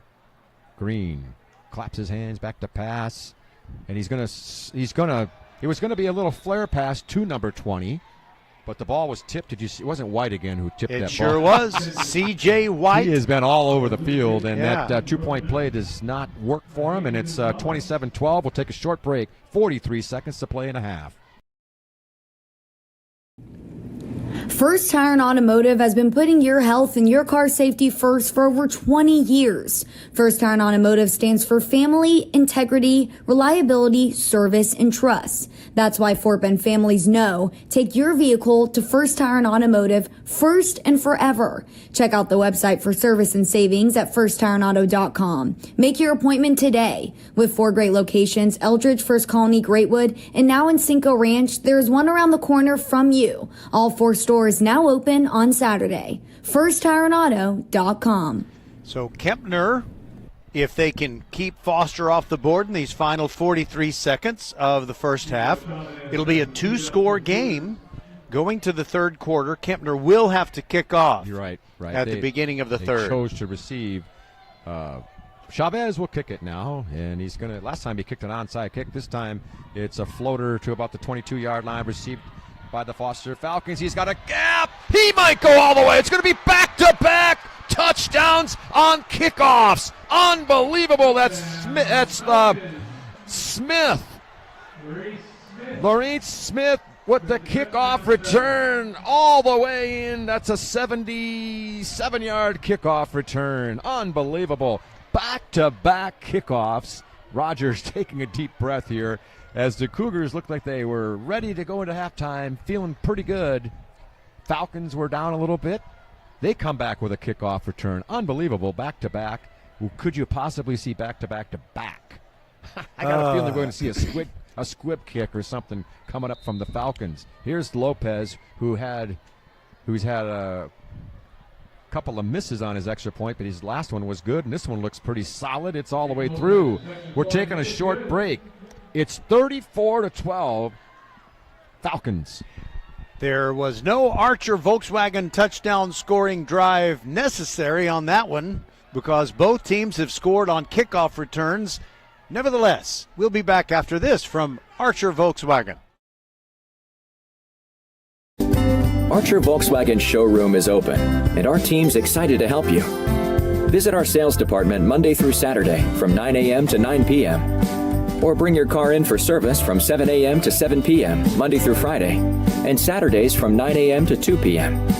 We're closed on Sundays to rest and recharge with our families, so we can serve you well through the week. We hope to see you soon. We're back at Hall Stadium. We've had a lot of action here in the last, since the minute mark. We had a touchdown by the Falcons, a touchdown on a kickoff by the Cougars, and then a touchdown on a kickoff by the Falcons. By the way, I was on my way up the elevator to get everything set up for our broadcast tonight, and I was talking with a guy, and I said, I think you can expect a lot of points to be scored tonight because last week, Dulles and Bush, two teams that have really struggled to move the ball and score against each other, they were able to break quite a few big offensive plays, and we've already had 46 points scored in this game. Lopez's kick is a little shorter, but it's going to go out at about the 16-yard line. Fielded by Thomas, and he's going to reach the 30. And that's all the further he's going. His helmet came off there at the end of the play. And let's see, the Cougars are down by 22 here. All of a sudden, it was a two-score game Roger had mentioned, and now it's back to that three-score game. 23 seconds to play, and the Cougars have no timeouts. Would they try to do something with 23 seconds left, Roger? Well, my way of looking at it, I am not Coach Troy DeGar, and I haven't been a high school football coach. I really admire high school football coaches, but I'd kind of like to see them try at least some kind of gadget, maybe a little hook and ladder play. Well, they only have one safety deep. They could get past the initial, they're playing bump and run defense.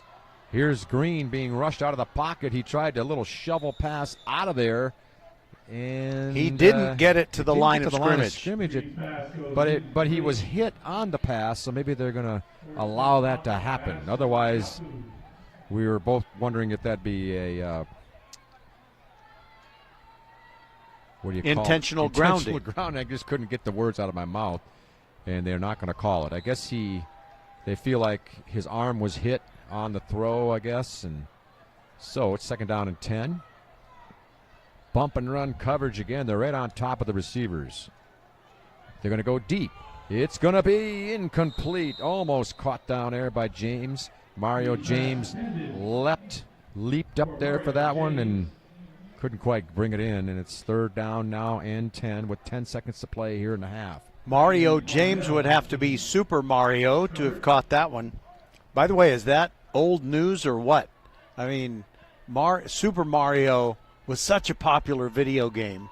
My boys played it when they were little and wearing little footy pajamas. I guess that is old news, I guess. And they both graduated Kempner, by the way. Here's the 3rd down and 10 play with 10 seconds to play here in a half. It's going to be one of our last plays. Here's Green. He's rushed. He gets out of the rush, and he's still running. Now he's going to run. 40, 45. He ran out of there. I don't know how he got out of that first hit. He was hit, and then he spun out of it and is able to scramble all the way to the 45-yard line. Enough for at least one more play, I guess. And 2 2/10 seconds on the clock. You might as well air it out. Well, I would say from this point, yes, might as well. And Roger, I have noticed almost since the beginning of the half, I don't know which band it is down there that's got the teepee type things down there, but they've been working on those things like the whole half. I think they're props for the Kempner band, but then there is a Foster marching band. Right, it's hard to know. It's hard to say. Here's Green back to pass. He's going to try to air it out, but instead he is going to be smothered by a sack. And 44 in on that sack. He would like McDowell, a snack now. He got a snack on that sack. It's halftime from Hall Stadium, and it's a good half for the Foster Falcons. 34-12 over Kempner. And we'll take a break, I'm sure, and then Roger and I will be back for we promise it will be an entertaining halftime. We'll be back on VypeFortBend.com, always and forever, your broadcast home for Fort Bend County sports. When it's time for the playoffs, we're hitting the road and broadcasting playoff games. Not everybody's going to be doing that. We'll be back on VypeFortBend.com, where our coverage is always brought to you by Archer Volkswagen, Xfinity, First Tire and Automotive, and the Volleyball School, which presents Tuesday night volleyball every single week. And then once we get into the playoffs, we'll have not just football playoffs, but also volleyball playoffs. This is VypeFortBend.com. Hello, I'm Gary Horn with Horn Solutions. We agree with energy analysts that the energy market has stabilized. We anticipate significant merger and acquisition activity. Good resources are scarce. Horn Solutions is positioned to assist you in accounting, finance, IT, and supply chain. Our staff can assist you with outsourcing, or we can supply you with resources to join your staff. Visit hornsolutions.net for details. Gary Horn is a highly successful businessman who has made a huge impact in people's lives, and he loves what he does for a living. That's a big reason why Gary Horn and Horn Solutions support Get a Great Gig. Get a Great Gig is a free job search consultation service that will help you find a job you love, whether it's to make more money or get personal fulfillment in the career of your choice. Email them at getagreatgig@gmail.com or on Twitter at getgreatgigs. Hey high schoolers, are you interested in a career in sports media? Vype can help. Launched in 2017, our Vype U Ambassador Program is a one-of-a-kind educational scholarship program that offers high school students a chance to gain hands-on experience in the sports media field. Vype U also gives students a platform to build their portfolio of creative work under the guidance of Vype's seasoned professionals. From covering games to publishing photos, writing articles, and conducting on-camera interviews, each Vype U ambassador receives an immersive experience geared toward their interests, while promoting their own school and preparing them for their future. Email info@vypemedia.com to find out more about Vype U today.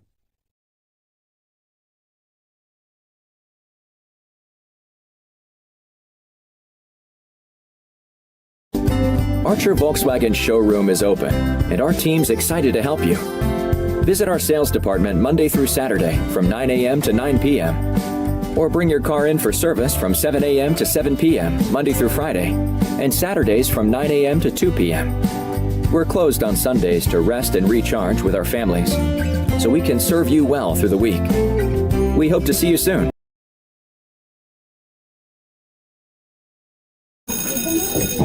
Settle down, class.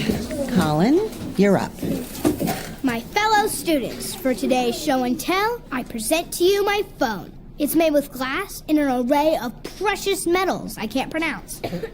It's powered by Xfinity Mobile, so it's fast. Anyway, with Xfinity Mobile, we save hundreds of dollars a year. It's like being in a secret club that's open to everyone, like mathletes or robotics, but for savings. Now, if you all take a handout... Colin, what are these? I'm quizzing the class on the material. Now through December 21st, new customers can get a free line of unlimited mobile plus free text and calling to Mexico and Canada when you get 400 megabit Xfinity internet. It's all included for just $55 a month for 2 years with no annual contract and Wi-Fi equipment included. Call, click, or visit a store to switch today. Requires paperless billing and auto pay with stored bank account. Restrictions apply. Taxes and fees extra. After promo, regular rates apply to internet service and Wi-Fi equipment. Xfinity Mobile requires Xfinity internet. Actual speeds vary and not guaranteed. We're the volleyball school with 3 locations, Katy, the Woodlands, and the newest in Richmond on West Belfort. We have the best developmental volleyball program in Fort Bend. We have the high-level training you need to help you get on the top club and school teams and have fun while doing it. The Richmond facility is at 18120 West Belfort. Visit thevolleyballschool.com and come train with us.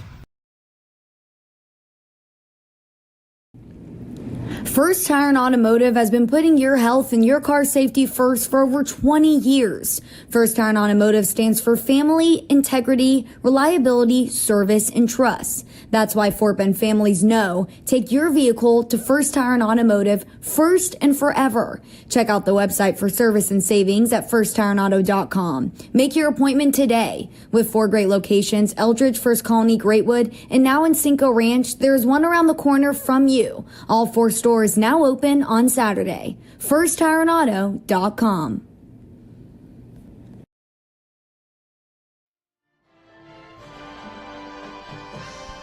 The Foster Band sounding absolutely fantastic. They have those teepee props that Patrick was talking about. They have them out on the field. Their flag corps is doing their thing, and the band sounds amazing. They are loud. They really are. In a good way. I'm not saying it's... Yes. They're really putting it out there. They are blowing their horns in our direction, though. That does matter. Roger, I had an amazing event happen to me today. Well, let's launch the Patrick and Roger halftime podcast with what you saw today. Well, what happened was I got to the stadium here tonight. I went into the elevator. I pushed the button. And as soon as I pushed the button, the door opened. Wow. When's the last time you were at a stadium and you didn't have to wait wait for the elevator? I didn't have to wait for the elevator. How about that? I think that time we went to Randall Reed Stadium, which is, I guess that's New Caney. That was very nice. And it was a very nice stadium, and we went there the night that Marshall defeated Lake Creek. And actually, I think they defeated the Montgomery Bears. I think it was Montgomery. Okay, I believe you're right. The purple and gold. Yeah. So that was a good game, and it was a great facility. And I do remember getting fed well. I don't know what they had, but they had good food and a lot of snacky things like chocolate and... Oh, yes. It was an embarrassment of riches. Isn't it funny what you remember? Okay, so what else you have on your mind? One. This is serious, Roger. So before the game and before... Just a second. I got to say something to my friend here. All right, here. Roger has to go off. Hey, I'm sorry. We were trying to get the name of number 20, Mekhi Jenkins. We feared that he was not on our roster, and it turns out he is on the roster. She's just out of number order. His number is between 27 and 32 rather than right after number 17 where it should be. But anyway, Roger had to clarify and get on good terms with the fellow who helped us get that name. Yes, he's a very nice young man, and it's not his fault that the Mekhi, I can't speak. Mekhi Jenkins. Mekhi Jenkins is a Kempner running back who wears number 20, and this is how the roster goes: 17, 22, 23, 18, 24. See, that's already out of numerical order. Then 27, and then back to 20. So we were a little bit taken off of the roster looking tempo or whatever. And would be. let's just tell the whole truth here. I've been trying to acquire this Kempner roster all week, and I didn't get it until I get the print version here. So if it had been emailed to me a couple of days ago, I could have, put the A to Z thing in there, and it will automatically put it in numerical order. Well, whatever. Okay. anyway, before the game and before most games, we have our national anthem, and most of the time we have a color guard come to midfield area, and they have the flags and so on. So, what is what's the protocol? Are you supposed to look at the color guard flag, or do you look at the flag that's at the stadium, or doesn't it matter? And I'm just wondering about things that don't matter. Well, I've always looked at the flag on the pole, because usually you'll have students who are raising the flag as soon as the Star-Spangled Banner starts. Then they'll run the flag up the pole. So I've usually looked at the one on the pole, but I guess if they're presenting the colors on the field, you can look there too. But I also know that there's something that should be done, but unfortunately we don't do it. You're supposed to remain standing and silent until the color guard has left the field. When they get to the sideline, then it's kind of as you were, and you're supposed to show respect. And the reason I know that is because my boys were in the Kempner ROTC, and there are a whole bunch of little procedures and things like that. His full name is Makai Jenkins. Yeah. So I did notice our PA announcer did say that tonight. He said remain standing and he did mention that. That's the first time I've ever heard anybody mention it. That what we're supposed to do. Now the band has concluded. I don't know if that's their second number or not, but now they get ready for another one. They got quite a collection of xylophones, which are right here on our side of the sideline. And let's see, 2, 4, 6, 8, 10, 12, 14 students playing the xylophone. I don't remember the xylophone like at the halftime show when I was growing up. Maybe they'd had them and I didn't notice it, but boy, they bring out all the stuff here, and I guess that's why they got to have the semi trucks or those big trucks to carry all the equipment and so on for these bands. Now they have removed some of the outer decorations of the teepee-looking whatever props, I guess. Well, Patrick, there's a theme out here, and I don't know what the theme is for sure. They started off by playing That's Entertainment, which to me it's a great song for a marching band to play. It's just made for a marching band. Not Liza Minnelli. Okay, are you having trouble hearing me? Yes. Okay, I'm going to yell at you now. But it's kind of like talking at a concert. That's right. All right, so Patrick, anything else on your mind right now? Well, I have something on my mind, and I want to get your thoughts. This is a different sport, but that's okay. It's about our Astros. What do you think about the Astros going into the playoffs this coming Saturday? I expect them to be hoisting a trophy at the end. I'm supremely confident. They seem to be so comfortable with postseason pressure that they come through. They are never shattered by a poor game, like when they fell behind the Phillies 1-0, and then they fell behind the Phillies 2-1, and then the Phillies never won another game. Plus, they did not even get a hit in Game 4. I just feel like the Astros are the team, although the Atlanta Braves really terrify me. Well, they are their offense is so amazing. Maybe the Astros pitching staff could neutralize them, but the Braves, to me, are a concern if they're the ones that show up if and when the Astros reach the World Series. Well, my theory on that is hopefully somebody will beat them before who are they playing? They're playing well, they could Phillies? Play any number of teams. You mean in the next round? No. They're in the other division or the other league, so I guess it doesn't. Yeah, so let's see. The Phillies are playing them, I think, right now, or is that the? I don't know who plays who in the National League. All I know is I am sick of looking at the Dodgers, and I don't want them there. Well, but it's not because they concern me. I think the Astros would defeat the Dodgers.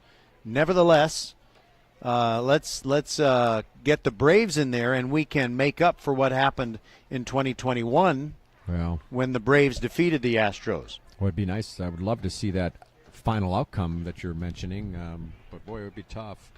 Braves have had an unbelievable season, but it's different when you get to the playoffs. It is. You know what I mean? You got a different kind of pressure, that kind of thing. And the Kempner band now has gotten onto the field. Okay, let's see. There was something I was going to mention to you. Number one, because you have this player named Jack Den Herder for Foster, I've been kind of obsessed with Vern Den Herder of the Miami Dolphins from way back when. So today, because I'm an A-Leaf ISD teacher, I didn't have to go to school, and I was pretty productive today, but I did sit down for a while, and I watched the first half, the CBS telecast with Ray Scott and Pat Summerall of Super Bowl VIII. Dolphins and Vikings played at Rice Stadium. And you know, Rice Stadium is where we had our last broadcast of 2021. Hightower defeated by Katy Paetow. And I remember that date. It was December the 5th because that very night my mom went into the hospital, and I lost my mom that weekend. So I'll never forget that happening, and there's a connection because my mom was one of the first female students ever to attend Rice University. And I think I've told you this, Patrick, but it'll blow your mind. When my mom was at Rice University in 1943 as a freshman, she and all the other few female students that were there at Rice had to be off campus by 5 p.m. every single day. Did I tell you that? I think you had told me that, and it's just kind of amazing, you know, that's the way it was back then. Sometimes you wonder if that's not if they should all be off campus. You know, it's just totally different world now, you know. Well, all I know is if I were smart enough to get into Rice, which I don't think I was when I was 18, you know, I wasn't as smart as my mom, but if I had been told that the girls are going to be off campus by 5 p.m. every day, I'd say, well, forget that. I'll go somewhere else. Yeah. And Vern Den Herder of the Dolphins, he was part of that 53 defense. We had Nick Bonacani as the middle linebacker. He was part of that defense, but he is not related to Jack Den Herder of the Foster Falcons. What else do you want to know? Well, I remember going to that game at Rice you mentioned, and I know it's an older facility, obviously, but I remember I was very disappointed in the broadcast area. Yeah, it was looked very like small, kind of a narrow hallway. You would think a stadium like that, even though it's older, you would think that it would have a lot better system up there, and it kind of was disappointing, actually. Well, Patrick, it appears to me that the broadcast booth is the same as it was in 1960 when John F. Kennedy made his speech. Yes. When he said, "We choose to go to the moon." You know, he was campaigning for the presidency, which tragically his first term did not end before he was assassinated. So he did make that speech at Rice Stadium on a very, very hot day in 1960 during the campaign. So many things happened at Rice Stadium. It really has worn well over time. It's just not the type of stadium that people expect now. They expect seats with backs on them and beverage holders, and you got aluminum bleachers basically throughout Rice Stadium. Okay, so Patrick, I am told that even though nobody really knows for sure, but I did talk to an administrator. I have been telling our listeners whenever we do an event involving Fulshire, that Fulshire is for sure going to move up to Class 6A when the UIL realigns prior to next year, which will be the 24-25 school year. And it'll stay that way for 2 years. Whatever the realignment is, it always lasts for 2 years. Well, I am told that Foster already has a student enrollment that is 300 above the present cutoff for 6A.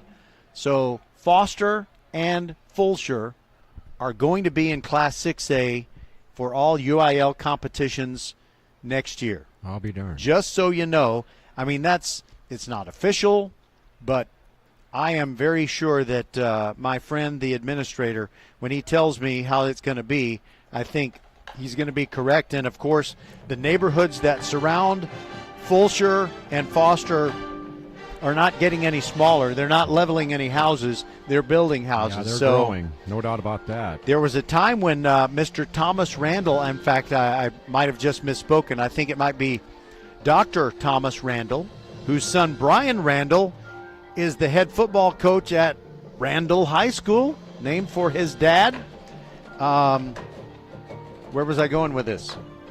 So when Dr. Thomas Randall was the superintendent of Lamar Consolidated, he kind of wanted to plan and build high schools so that they were not too big. But the growth of these neighborhoods in Lamar Consolidated ISD is such that I think they're just going to have to get cozy with the idea of having Class 6A schools. So if my administrator friend's forecast is accurate, then you'll already have George Ranch in Class 6A, and you'll have Fulshire and Foster also in 6A, and maybe before too long, Randall might also be that big. I don't know. Any comments? Well, it's what can you say? The population's growing in that area. There's not much you can do. It's schools are going to get higher enrollments, and new schools are going to be built and all that kind of stuff. And the question is, will they be Division I or Division II? Well, in Class 6A, as you know, you don't know what division you're in the football playoffs until the playoffs begin and you separate the four qualifiers from each district. I am going to try not to say much about that this year. I ranted and raved about that last year. Tried to get explanations and all that, and Roger did a good job, but not to my satisfaction. Okay, well. But that's not him, it's me. Okay, we don't have any, neither of these teams is mathematically eliminated from the playoffs, but let's talk about playoffs during a different halftime podcast. Okay, how about this? All right, there is a thing that I have noticed about coaches who have been at a place for a long time and been very successful. When they either retire or move on to another job, it often means that it's going to be a rebuilding project. Because Sean McDowell, for a long time, the head coach of the Foster Falcons, he is now at Grand Oaks High School in the Conroe ISD, and that's a really great situation for him.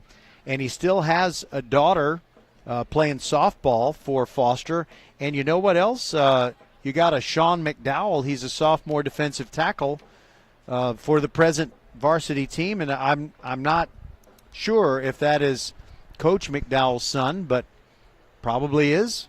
So he is at Grand Oaks, but as soon as he left, his good friend and longtime coordinator Shane Hanks gets the job, but it is kind of a lean year. Sometimes you see that happen. Also, you have Manville. Manville is not weak this year, but they're not as strong as they have been. So Kevin Hall was their coach, the guy with the beard. You've probably seen Kevin Hall. Well, he moved on, and his predecessor came back to coach Manville, and Manville is doing well. Maybe they will qualify for the playoffs, but they're just they're not dominant like they used to be in that particular district, and part of that is because Iowa Colony, that new Alvin ISD school, opened up, and so they took some of the really good athletes at Manville, and Manville is not quite as dominant. Same thing happened when Shadow Creek opened. Yep. That took away, well, actually when Manville opened, no, I'm messed up on something. But when Shadow Creek opened, it was damaging to other Alvin ISD high schools. Okay, Patrick, I need to ask you, and this is kind of stuff. It'll be, you may not be able to answer the question, but on the final Saturday of the regular season, we were going to do 2 ball games, one at 11 a.m., one at 6 p.m. I've decided we're not going to do the 6 p.m. game.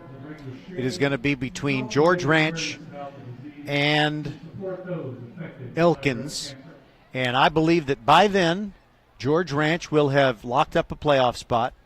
I don't think Elkins is going to have one, and I don't like to do ball games where the audience is divided 3 ways. George Ranch has its radio team, then you have this thing called BGC this year, and then there's us. So no 6 p.m. game. So what is the 11 o'clock game? The 11 o'clock game, I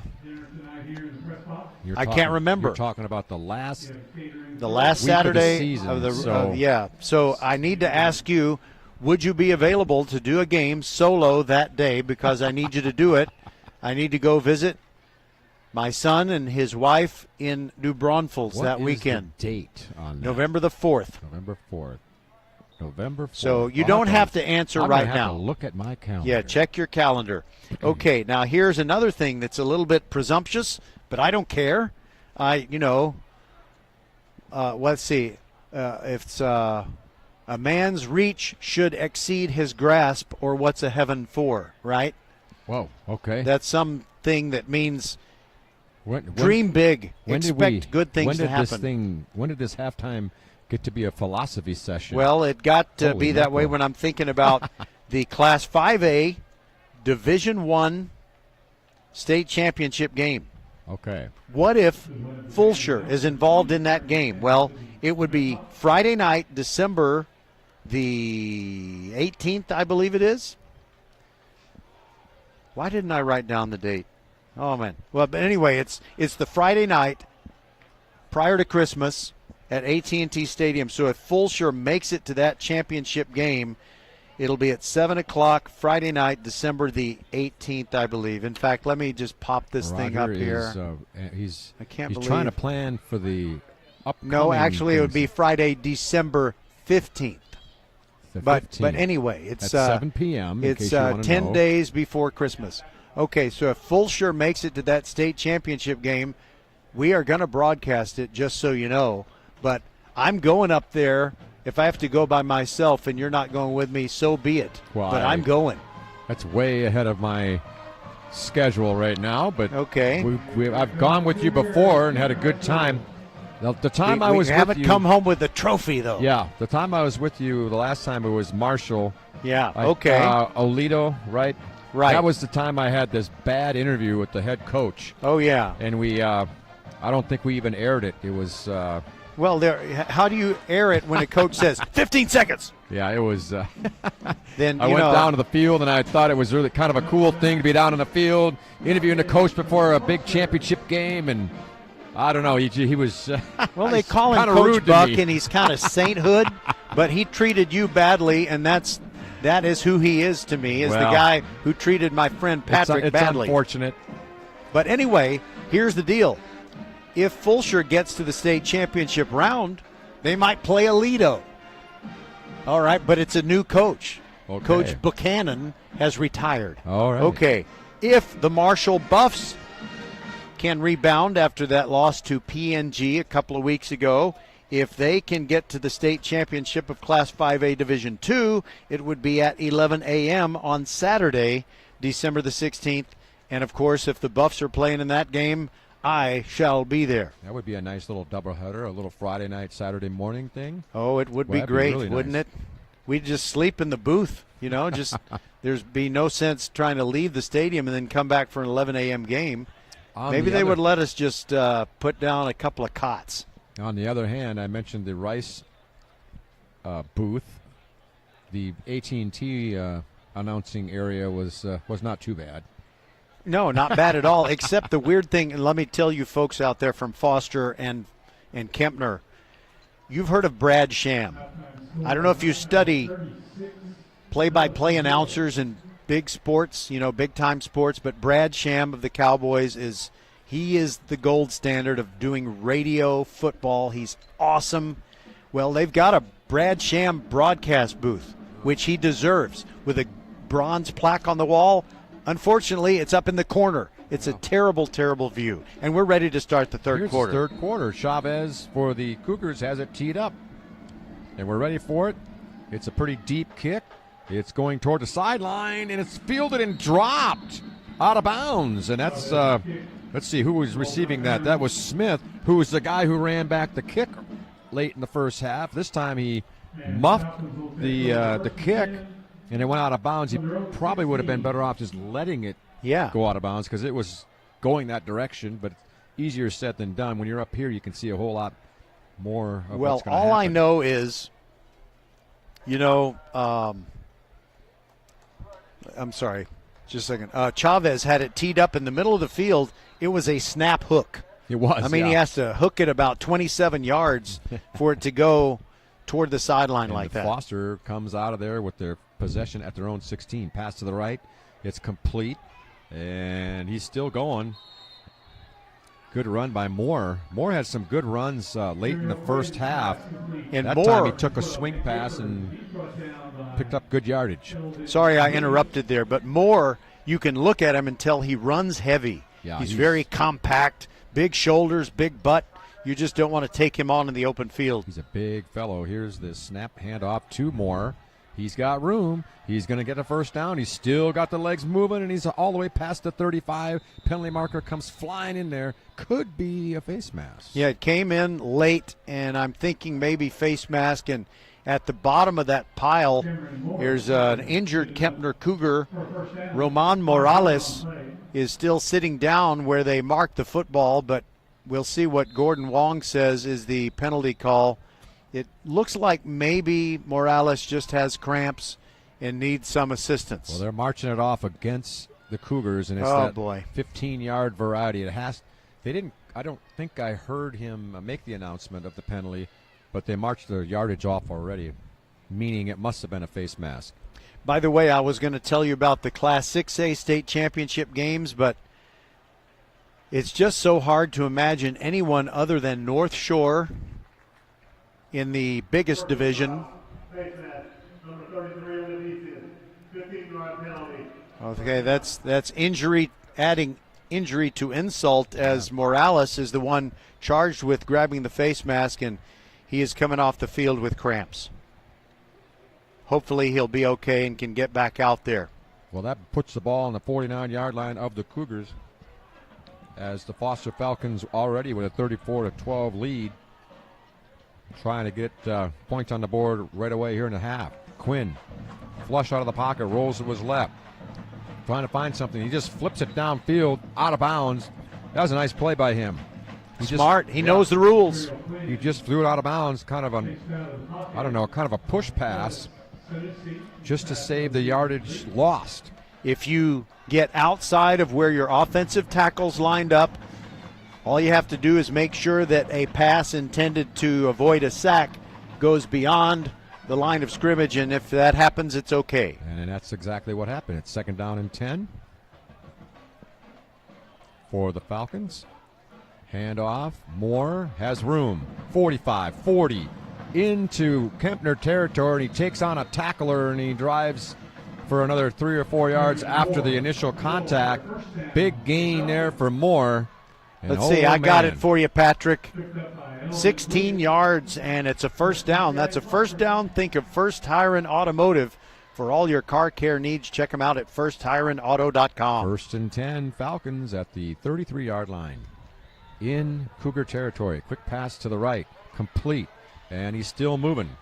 Good play there as number 83, Hogan, was the receiver of that pass. Now a whistle, and what do we got here? It's another Kempner player who's there down. He is on the 30-yard line. And the tackler for Kempner on that play was Trayshawn Wiley, and when he threw the ball carrier down, he looked very angry that his teammates had missed a couple of tackles where it could have been a no gain or a minimal gain, but the guy just kept on churning. Yeah, Hogan was able to pick up 6 on the play, and the player is still down on the 30-yard line. I don't have the exact number yet. It's number 36 for the Cougars. Jordan Petrie. And by the way, folks, in the first half, we failed to identify Kempner running back Mekhi Jenkins, but the reason is the jersey numbers and the entries on the roster were not in numerical order. Mekhi Jenkins was between 27 and 32, and I may not be a smart man, but I know that's not where that 20 is not greater than 27, and somebody else. So Reginald Jackson, number 18, goes between jersey number 23 and number 24. Here are the Falcons back to the line of scrimmage. Quinn has the snap, fakes a handoff. Backward pass is complete. It's going to be a first down again for Hogan, who came in motion behind the formation, took a pass. I thought it was a backward pass.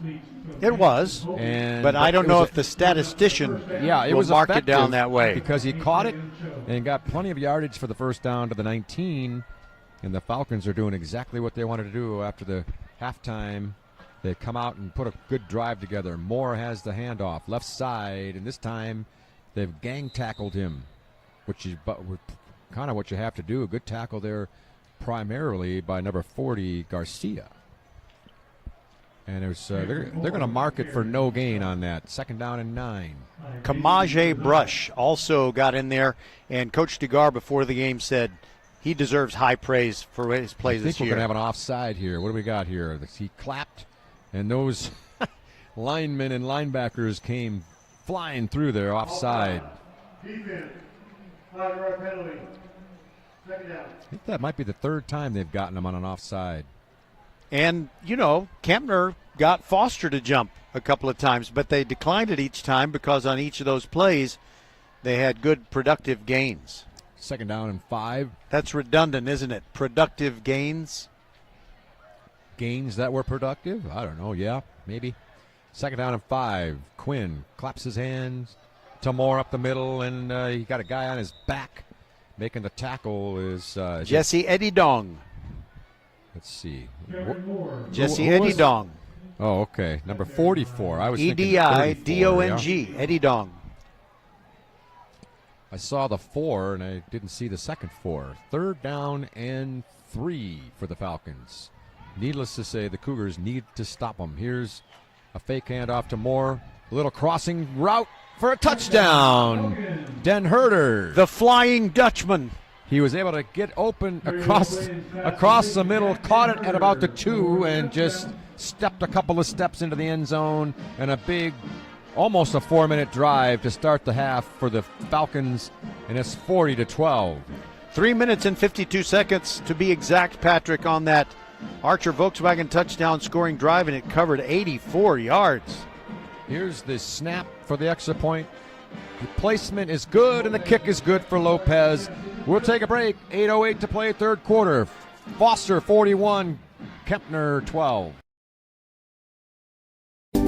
Archer Volkswagen showroom is open, and our team's excited to help you. Visit our sales department Monday through Saturday from 9 a.m. to 9 p.m. Or bring your car in for service from 7 a.m. to 7 p.m. Monday through Friday, and Saturdays from 9 a.m. to 2 p.m. We're closed on Sundays to rest and recharge with our families, so we can serve you well through the week. We hope to see you soon. First Tire and Automotive has been putting your health and your car safety first for over 20 years. First Tire and Automotive stands for family, integrity, reliability, service, and trust. That's why Fort Bend families know take your vehicle to First Tire and Automotive first and forever. Check out the website for service and savings at firsttireandauto.com. Make your appointment today. With 4 great locations, Eldridge, First Colony, Greatwood, and now in Cinco Ranch, there's one around the corner from you. All 4 stores now open on Saturday. firsttireandauto.com.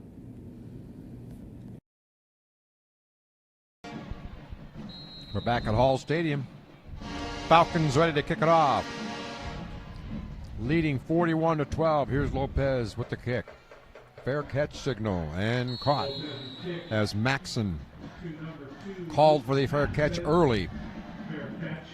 Made the catch, and Cougars will take the ball at the 25-yard line. By the way, down Patrick. by Oh, I'm sorry. Go ahead. a lot of points here. 29 points. A lot of points. 29? Yeah, it's 29, right? They need 4 touchdowns, and one of them has to be a 2-point conversion. They got to start somewhere. Why not right here? Falcons have really done a good job of controlling the game here from their opening drive. They had their first 2 drives go for touchdowns and really haven't looked back since. Here's Green waiting for the snap. He's back to pass, rushed again, gets out of the rush, but not for long, as I believe it's number 68. Is that number 68? Do I have it right? Or is it 60? 60. Number 60. Nwankwa? Nwankwa. Nwankwa. Nwankwa. Nwankwa. Nwankwa. Nwankwa. Well, nice tackle there. Green did a good job of eluding the first rusher, but then Nwankwa cleaned up the mess and made a nice sack for a 4-yard loss. He was rushed, flushed, and crushed. Exactly. Green back to pass, and whistles are blowing. It's going to be a false start on the Cougars. And you got Josiah Hatter. He's kind of letting the Kempner guys know about their false start. Like, you're scared of me, aren't you? Something like that. Something derisive. By the way, when the game first started and we saw the Foster band, it was just a kind of a small-looking group, but I don't think the whole band was here. Maybe they got here a little bit late or something, but now you look over there, they're taking up 2 sections, and they're making a lot of noise. They must have been setting up teepees. They might have been. But they are a very active group, and you can tell they're having a good time over there. It also helps when you're up 41-12. Now a whistle and a timeout for the Cougars. We'll take one, too. Let's keep it right here. See, I thought I was anticipating a break. Well, I don't Roger blame says you. no, and I think he's got a schedule pulled up. Is he going to talk about what's coming up, maybe? What's coming up tomorrow, Roger? Yeah, I just want people out there to know that we always put a lot of thought into which games we broadcast on VypeFortBend.com. So after this one, tomorrow night we've got Marshall hosting Texas City right here at Hall Stadium. I'll be doing that game all by myself. And then on Saturday, James Kovaleski is going to join me at Mercer Stadium for a 1 o'clock game. Travis and Clements. And Clements, they can't afford to lose any more games, but sadly they still have Ridgepoint on their schedule. So that's our weekly schedule for now. And Kempner's about to run a play on 2nd and long, and then I'll tell you more. 2nd and 19 to be exact. 6:49 to play here in the third quarter. Back to pass, screen play set up, and there's number 20, who we got his number at halftime, and somehow he's able to squirm for maybe one. Makai Jenkins got the reception. They had the screen pass set up, but unfortunately it didn't develop fully. Nice play by the Foster defense to get him in his tracks before the blockers could be effective on the play. You know, Foster has been able to get enough of an effective pass rush with 3 linemen with their hands on the ground that their linebackers are free to stop those screen passes and stay at home. Green has the snap. Got a pretty good pocket this time. Downfield he goes, and there's some contact, but well, let's see. One of the back judge has his hanky in his hand, but he didn't throw it. Oscar Trevino was really coming in hard. I think he's the one that put the earliest pressure on Green on that one. He had to pass downfield. There was a little bit of contact, but there was nobody really open on the play. There were 3 Foster defenders in better position to make the catch than the receiver himself. Okay, real quick, next week, Tuesday night volleyball is Terry at Fulshire. Then we'll have Magnolia West against Fulshire on Thursday night of next week. Clements and Ridgepoint Friday night next week here at Hall Stadium, and Manville and Foster playing at Traylor Stadium on Saturday at 2 p.m. The kick. And I talked over your punt. That's okay. Goss got the kick off, the punt, and it was a low liner, and it rolled a good 15 yards after it landed, maybe a little longer than that. So he ended up getting a pretty good punt out of there. In terms of yardage, no return. 5:44 to play here in the third quarter, and Foster is dominating here so far. So it looks like they're going to get their first W of the year. In that battle of winless teams last week, Dulles and Bush, the two teams combined to score 64 points, and we still have almost half of the third quarter remaining, and so far we've had 53 points scored in this one, so I fully expect that we're going to exceed 64 points total tonight. Kempner would like it to be some of their points. Here's the pass and a nice catch, and he dropped it after he got out of bounds, but it's going to be a catch to Smith. New quarterback back in the ball game. It's let's see, Barham. Yeah, it rhymes with Barham, like you've got a shed full of tools, and this weekend I'm going to bar 'em. Yeah, that's a southern pronunciation, right? Here's a handoff. Hubbard, left side, got room, and he's close to the first down, I think about a yard short. Hubbard had a nice game. Hubbard, Moore, they kind of both look like they're auditioning for who gets the most carries, because they're giving a great effort every time. They're both pretty powerful runners. 3rd down and 1 for the Falcons. It's going to be a kind of a reverse play, and it's going to find some room for a first down, and that is the receiver, Blanton, the sophomore wide receiver, coming around off the wing, and he was able to find good room on the right side for a first down, and that's another first down, Roger. You know, you should think of First Tire and Automotive for all your car care needs. Check them out at firsttireandauto.com. Here's Hubbard, left side, and he's got lots of room again for a gain of, looks like 8 yards.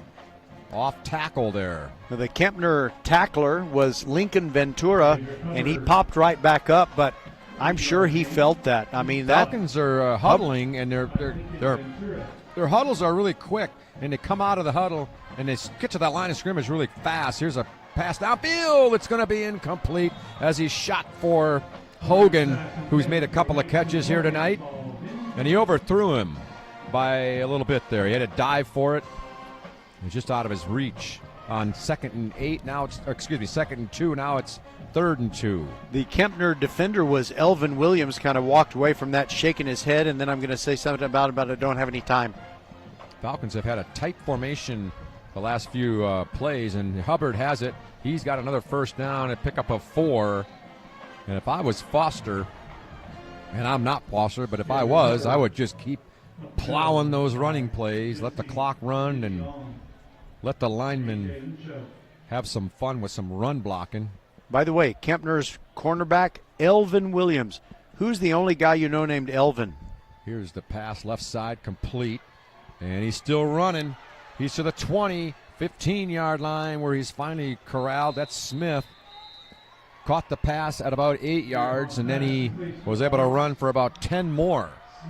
Inside the 20. And marking it at, what are they, all the way to the 15. It seemed like they kind of marked that a little bit further upfield than I thought. Now a pass play again. Right side into the end zone, and it's out of the end zone. That was to Hogan. It was, he just kind of threw it too far out of bounds there, and Hogan really had no chance. By the way, Patrick, Elvin, who's the person you think of when Elvin you hear? Hayes. There you go. And there's one TV show character. Elvin from the Cosby Show. He married the oldest Huxtable daughter. Okay, I wouldn't have known that. Oh, come Here's on. Hubbard, left side, 5, inside the 5, and he's still going all the way to the end zone. He got hit at about the 3, and he just kept his feet. Wow, that's tough running there, and he's all the way into the end zone. 47-12 now, as the Foster Falcons, they're pretty much just doing whatever they want here in the second half. Well, Kempner doesn't have a lot of depth, and their defense is just tired. I'm sure that's part of it. There's no doubt about that. And they weren't tackling well even early in the game, and it's kind of getting worse. Lopez now for another extra point. He's been good on the last couple of them. This one's up and good. We got 2:30 to play here in the third quarter. We're going to take a short break, Roger. Let's take a break. Score, Foster 48, Kempner 12. Settle down, class. Colin, you're up.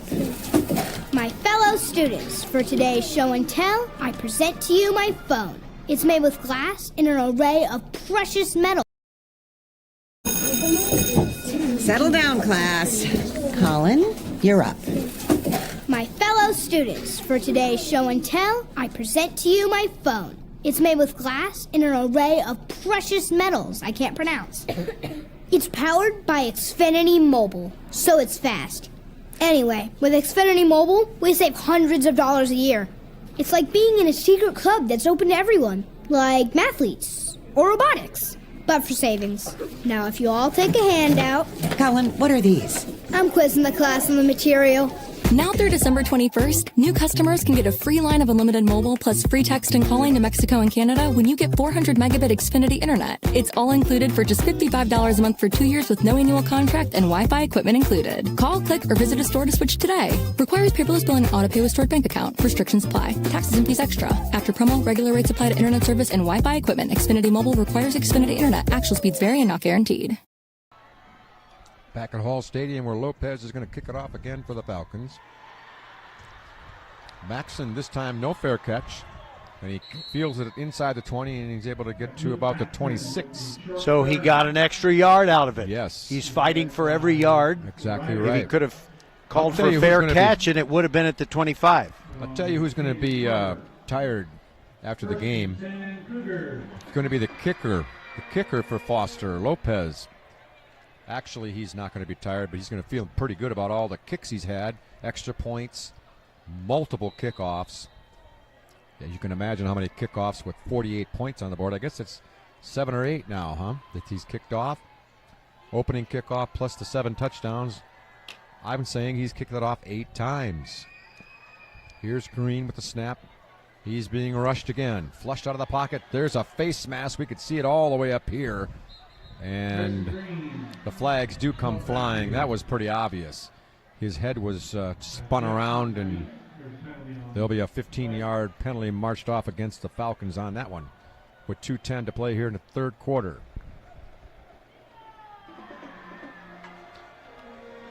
Well, that time, I know this is... The microphone wasn't on or something there, but we got the signal.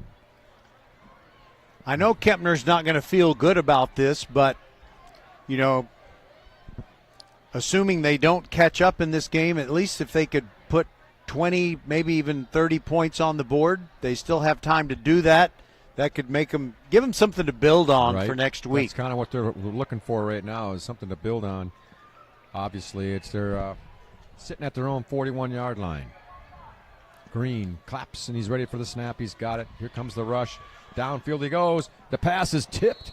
Nice defensive play there by number 22. Pitcher. Does he play baseball? He should. He tipped it, and it was almost intercepted by one or two of the other Foster defenders, but it ended up falling to the ground, incomplete. Second down and 10 for the Cougars. Kyle Pitcher can't be an infielder or an outfielder or a catcher. He's got to be a pitcher if he plays baseball. Green now barks some signals to his teammates. And he's ready for the snap. He's got it. It's going to be a handoff. That is the guy we talked about in the first half. Oh, and he took a big hit. That's Jenkins who took the hit. But number 44, is that McDowell making the hit?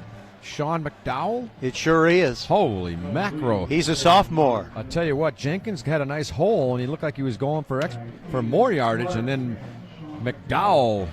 You know what that was? Gave him some punishment. It was a Chuck Bednarik forearm shiver is what that was. 3rd down and 7. Why do they ever call that a shiver? I don't get it. Because it makes you shiver when you're the recipient. Green back to pass. Has a man open. Maxson has it. Trying to scramble out of the tackle. He doesn't, but he got the first down. inside Falcon territory. The clock continues to run with 40 seconds to play here in the third quarter. 9-yard pickup and a first down. That's a first down. Think of First Tire and Automotive for all your car care needs. Check them out at firsttireandauto.com, where you can get a really great discount coupon to save even more. And Roger's going to go there tomorrow. I heard he told us about that in the first half. Some kind of a light on the dash is going off, and they got to figure out what it is. Hopefully not much. Green back to pass, flushed to the right, and the pass is tipped, and a couple of the Foster defenders were trying to get that interception off the tip, but it falls to the ground for incomplete. It'll be second down and 10 for the Cougars. We have 12 seconds to play here in the third quarter. That's that play we just saw. I think that's the most time that Green has had to throw the football. He did get kind of flushed to the right, but he wasn't. They weren't coming after him, in hot pursuit like they have before.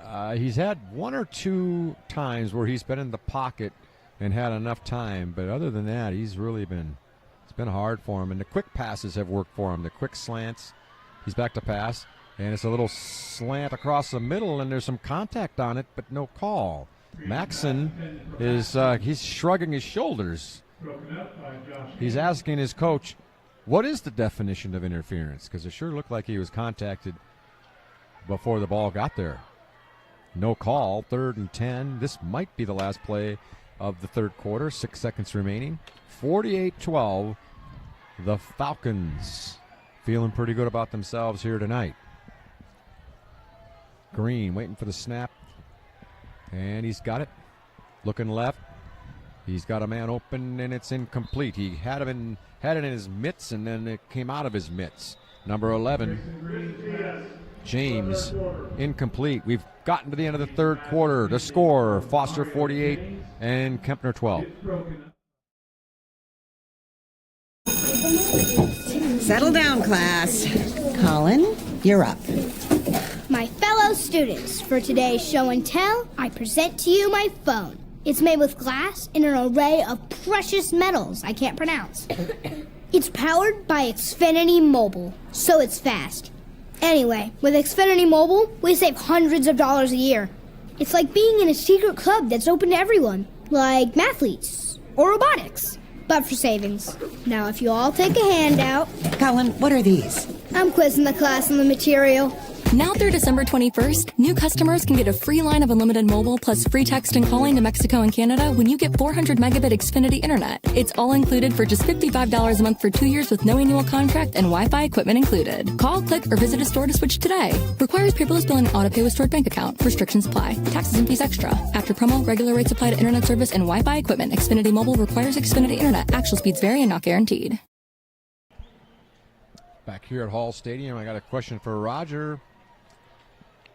Better ask it quick. Well, in their heyday, okay, which band would you rather go see in their heyday?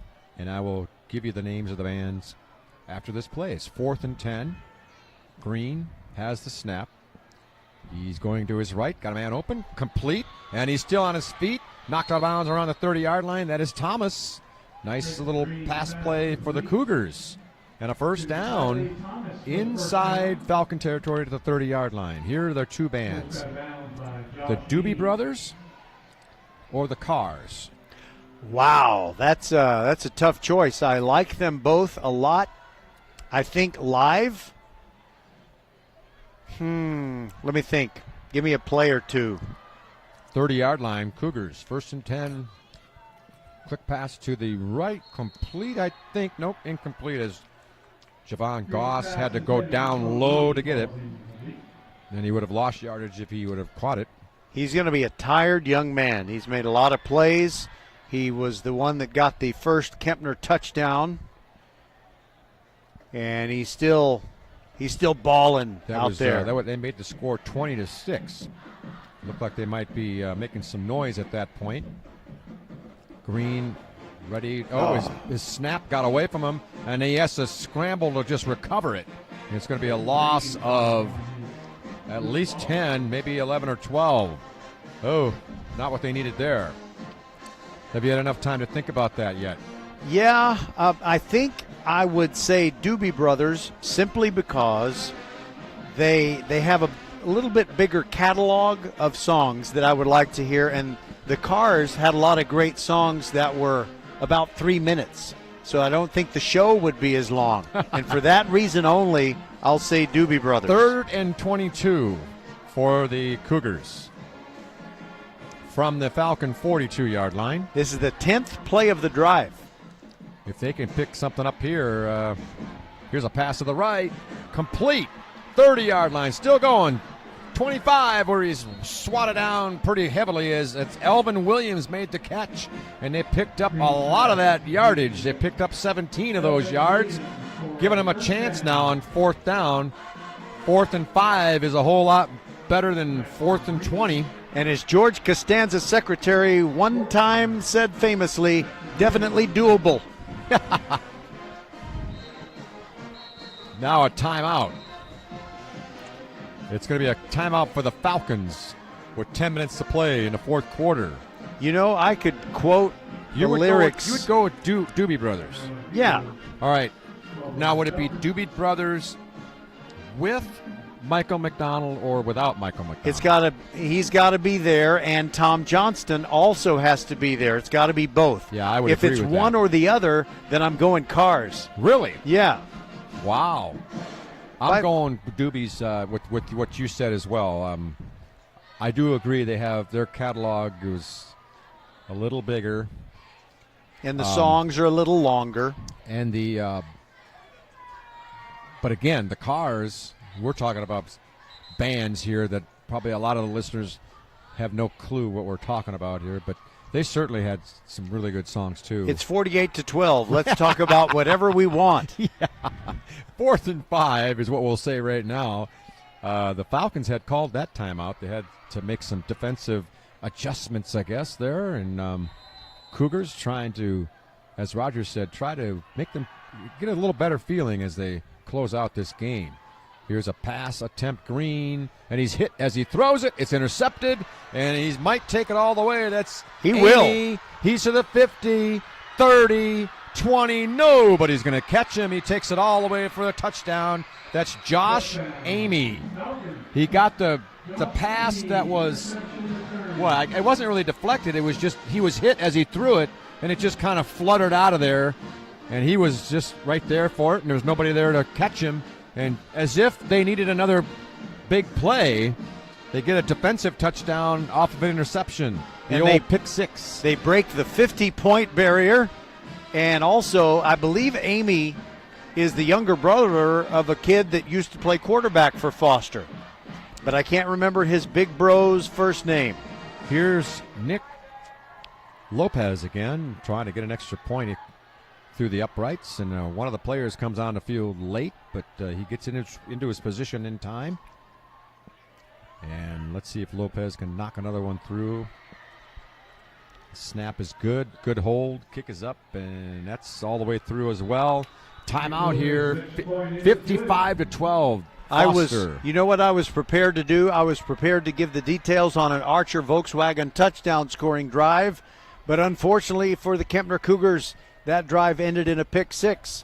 It was a big, long return for Josh Amy. And we'll be back after this on VypeFortBend.com. It is 55-12. First Tire and Automotive has been putting your health and your car safety first for over 20 years. First Tire and Automotive stands for family, integrity, reliability, service, and trust. That's why Fort Bend families know take your vehicle to First Tire and Automotive first and forever. Check out the website for service and savings at firsttireandauto.com. Make your appointment today. With 4 great locations, Eldridge, First Colony, Greatwood, and now in Cinco Ranch, there's one around the corner from you. All 4 stores now open on Saturday. FirstTireandAuto.com. Archer Volkswagen showroom is open, and our team's excited to help you. Visit our sales department Monday through Saturday from 9 a.m. to 9 p.m. Or bring your car in for service from 7 a.m. to 7 p.m. Monday through Friday, and Saturdays from 9 a.m. to 2 p.m. We're closed on Sundays to rest and recharge with our families, so we can serve you well through the week. We hope to see you soon. back here at Hall Stadium where the kickoff is returned. Tylee Thomas. He was able to run across the field but not get a whole lot of yardage. Gets to the 13-yard line.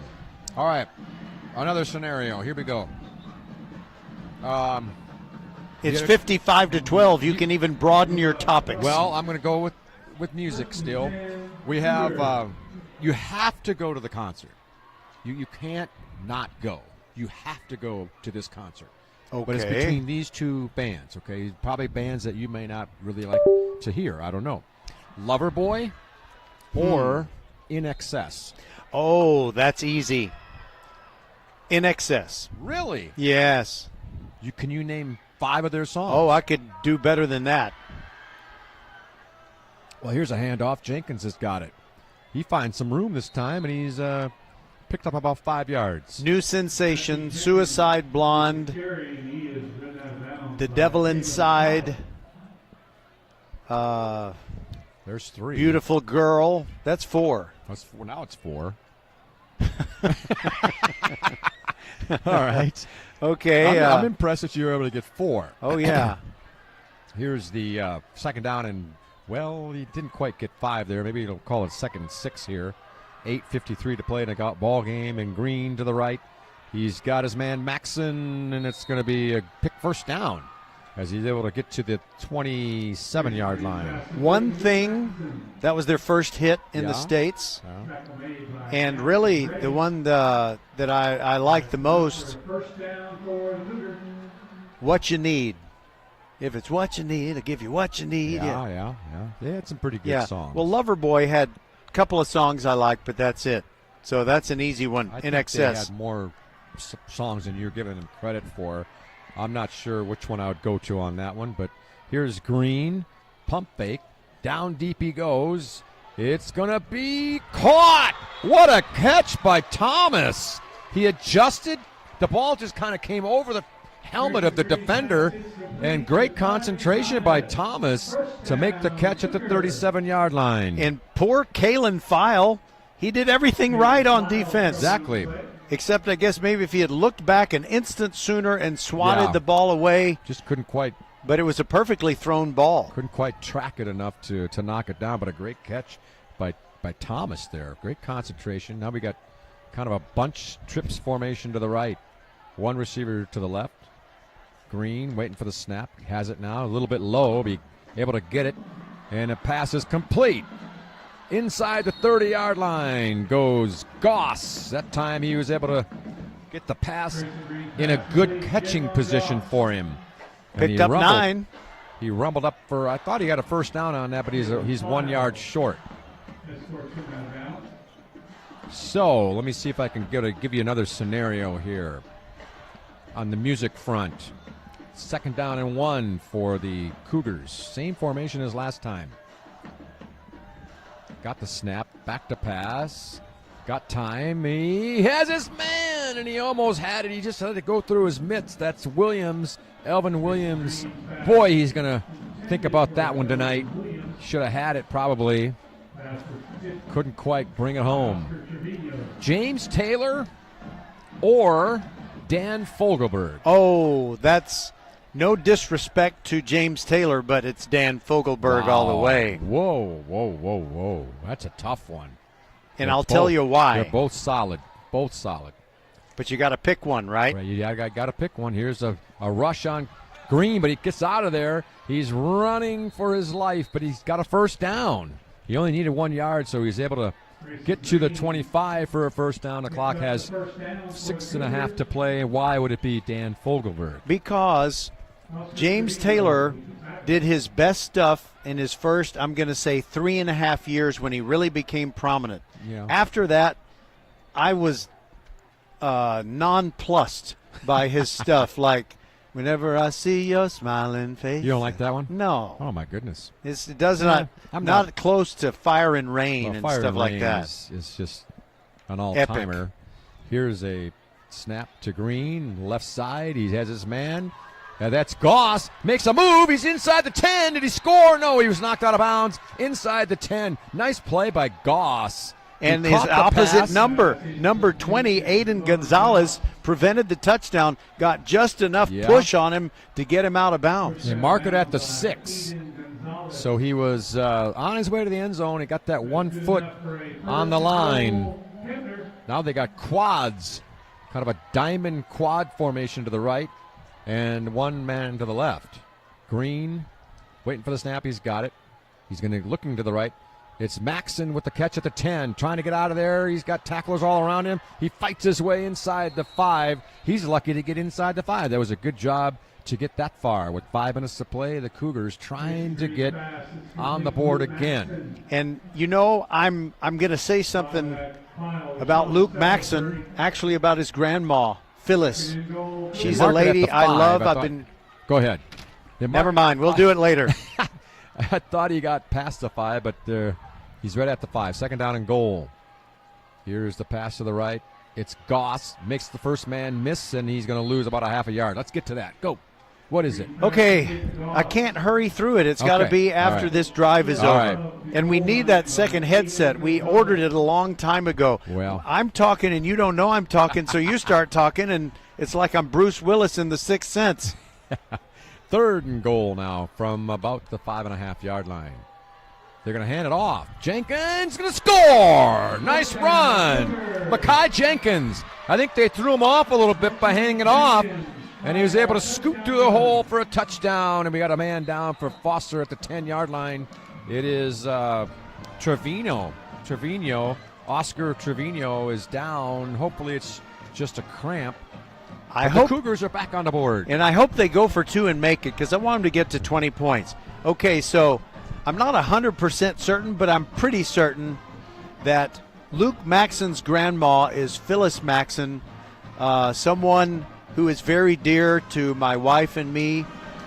She and her husband Nathan, we went to church with them for the longest time. She's just a wonderful lady, and she's been battling cancer for, I think it's going on 2 years now. And I would like all of you to just pray for Phyllis Maxson.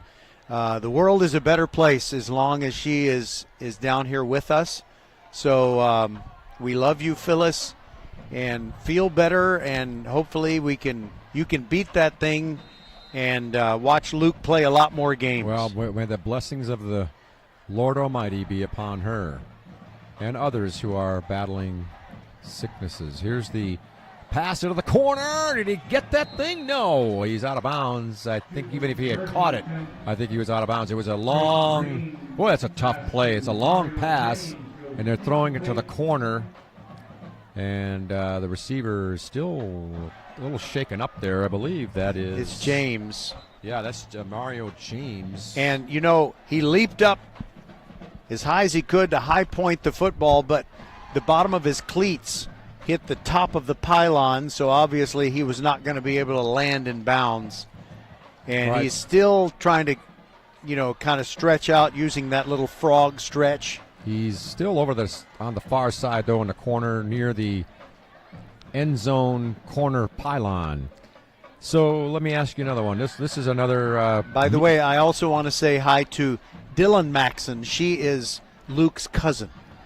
Hello to the cousin. I think they're cousins. I don't think they're brother sister. Okay, go ahead. Now I'm really throwing you off on this one. Peter, Paul, and Mary, or the Carpenters? Oh, got to be the Carpenters. You know, Peter, Paul, and Mary, I appreciate them, but they have maybe 2 songs I would like to hear, and maybe 3. Carpenters had a lot of good songs. Carpenters had tons of them. You know, when you and I were, you know, adolescents, if you were a guy and you said you liked the Carpenters, your friends made fun of you. But I can admit it. I liked them. Well, I liked Barry Manilow. You know. Barry Manilow was pretty good, yeah. Yeah. He had some good songs. I like sappy love songs. Weekend in New England. Oh, what a great song. Mandy. Oh, that was a good song. Best one. Here's a kick from Chavez. It's a squibber covered up nicely by the Foster Falcons. And I think the guy who finally covered it was Jackson Green. Got on that one. Very trendy. Spells his name Jaxon. Yes, sir. By the way, not related to Luke Maxon, there's a guy named Jack Maxon who's a restaurateur in El Paso, and he spells the name of his restaurant Maxon's. Actually, Jackson's, Jaxon apostrophe S. There you go. And by but the that way, was way before half the families in America started naming their baby boys Jackson. By the way, speaking of the Carpenters, here's a first down play for the Falcons, and it's going to be a pass play. A little surprise there. Complete to number 49. That is Coleman, Jacob Coleman, senior tight end, gets his name in the books for a reception. Anyway, the Carpenters, their Christmas album is an all-timer. I mean, that whatever it's called, Christmas Present, or I don't know what it's called, but really good Christmas album. If you like those kind of songs and that kind of music. My brothers made fun of Richard Carpenter's hair.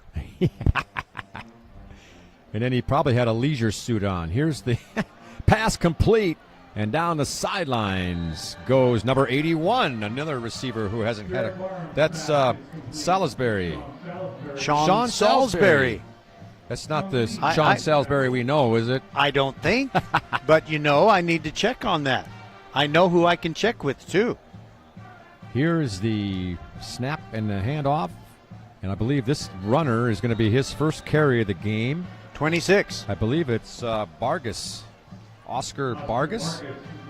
By the way, I know Mark is my good friend. He is the Mark Sherman. Yeah, Mark Sherman. I know Mark Sherman. He's the king of iHeartRadio in Houston. Yep. He can tell me if Sean Salisbury has a son on this team. Here's a pass and a whistle, and what do we got here? False start, perhaps? In fact, I'm going to text Mark right now. Boy, you want to get instant answers here. And it could be a penalty against the Foster Falcons there. Motion penalty prior to the snap. Clock winding down to 2 minutes remaining in the game. 55-18 is the score of the Falcons in solid command here. 1st and 15 now. Snap is dropped. It was now a whistle, and it was an illegal snap, apparently. Let's see if there's I didn't see the penalty marker, but apparently that snap came illegally, and it's another 5-yard loss. It'll be first down and 20. The clock shows a minute and a half. And the Falcons are still passing the ball here. I guess they want to get some play. Now they're going to run it. Here's a handoff. Good running play for Vargas again. Got another carry, and he rambled on for a good 10-yard gain that time. The junior running back, Vargas, make that an 11-yard gain.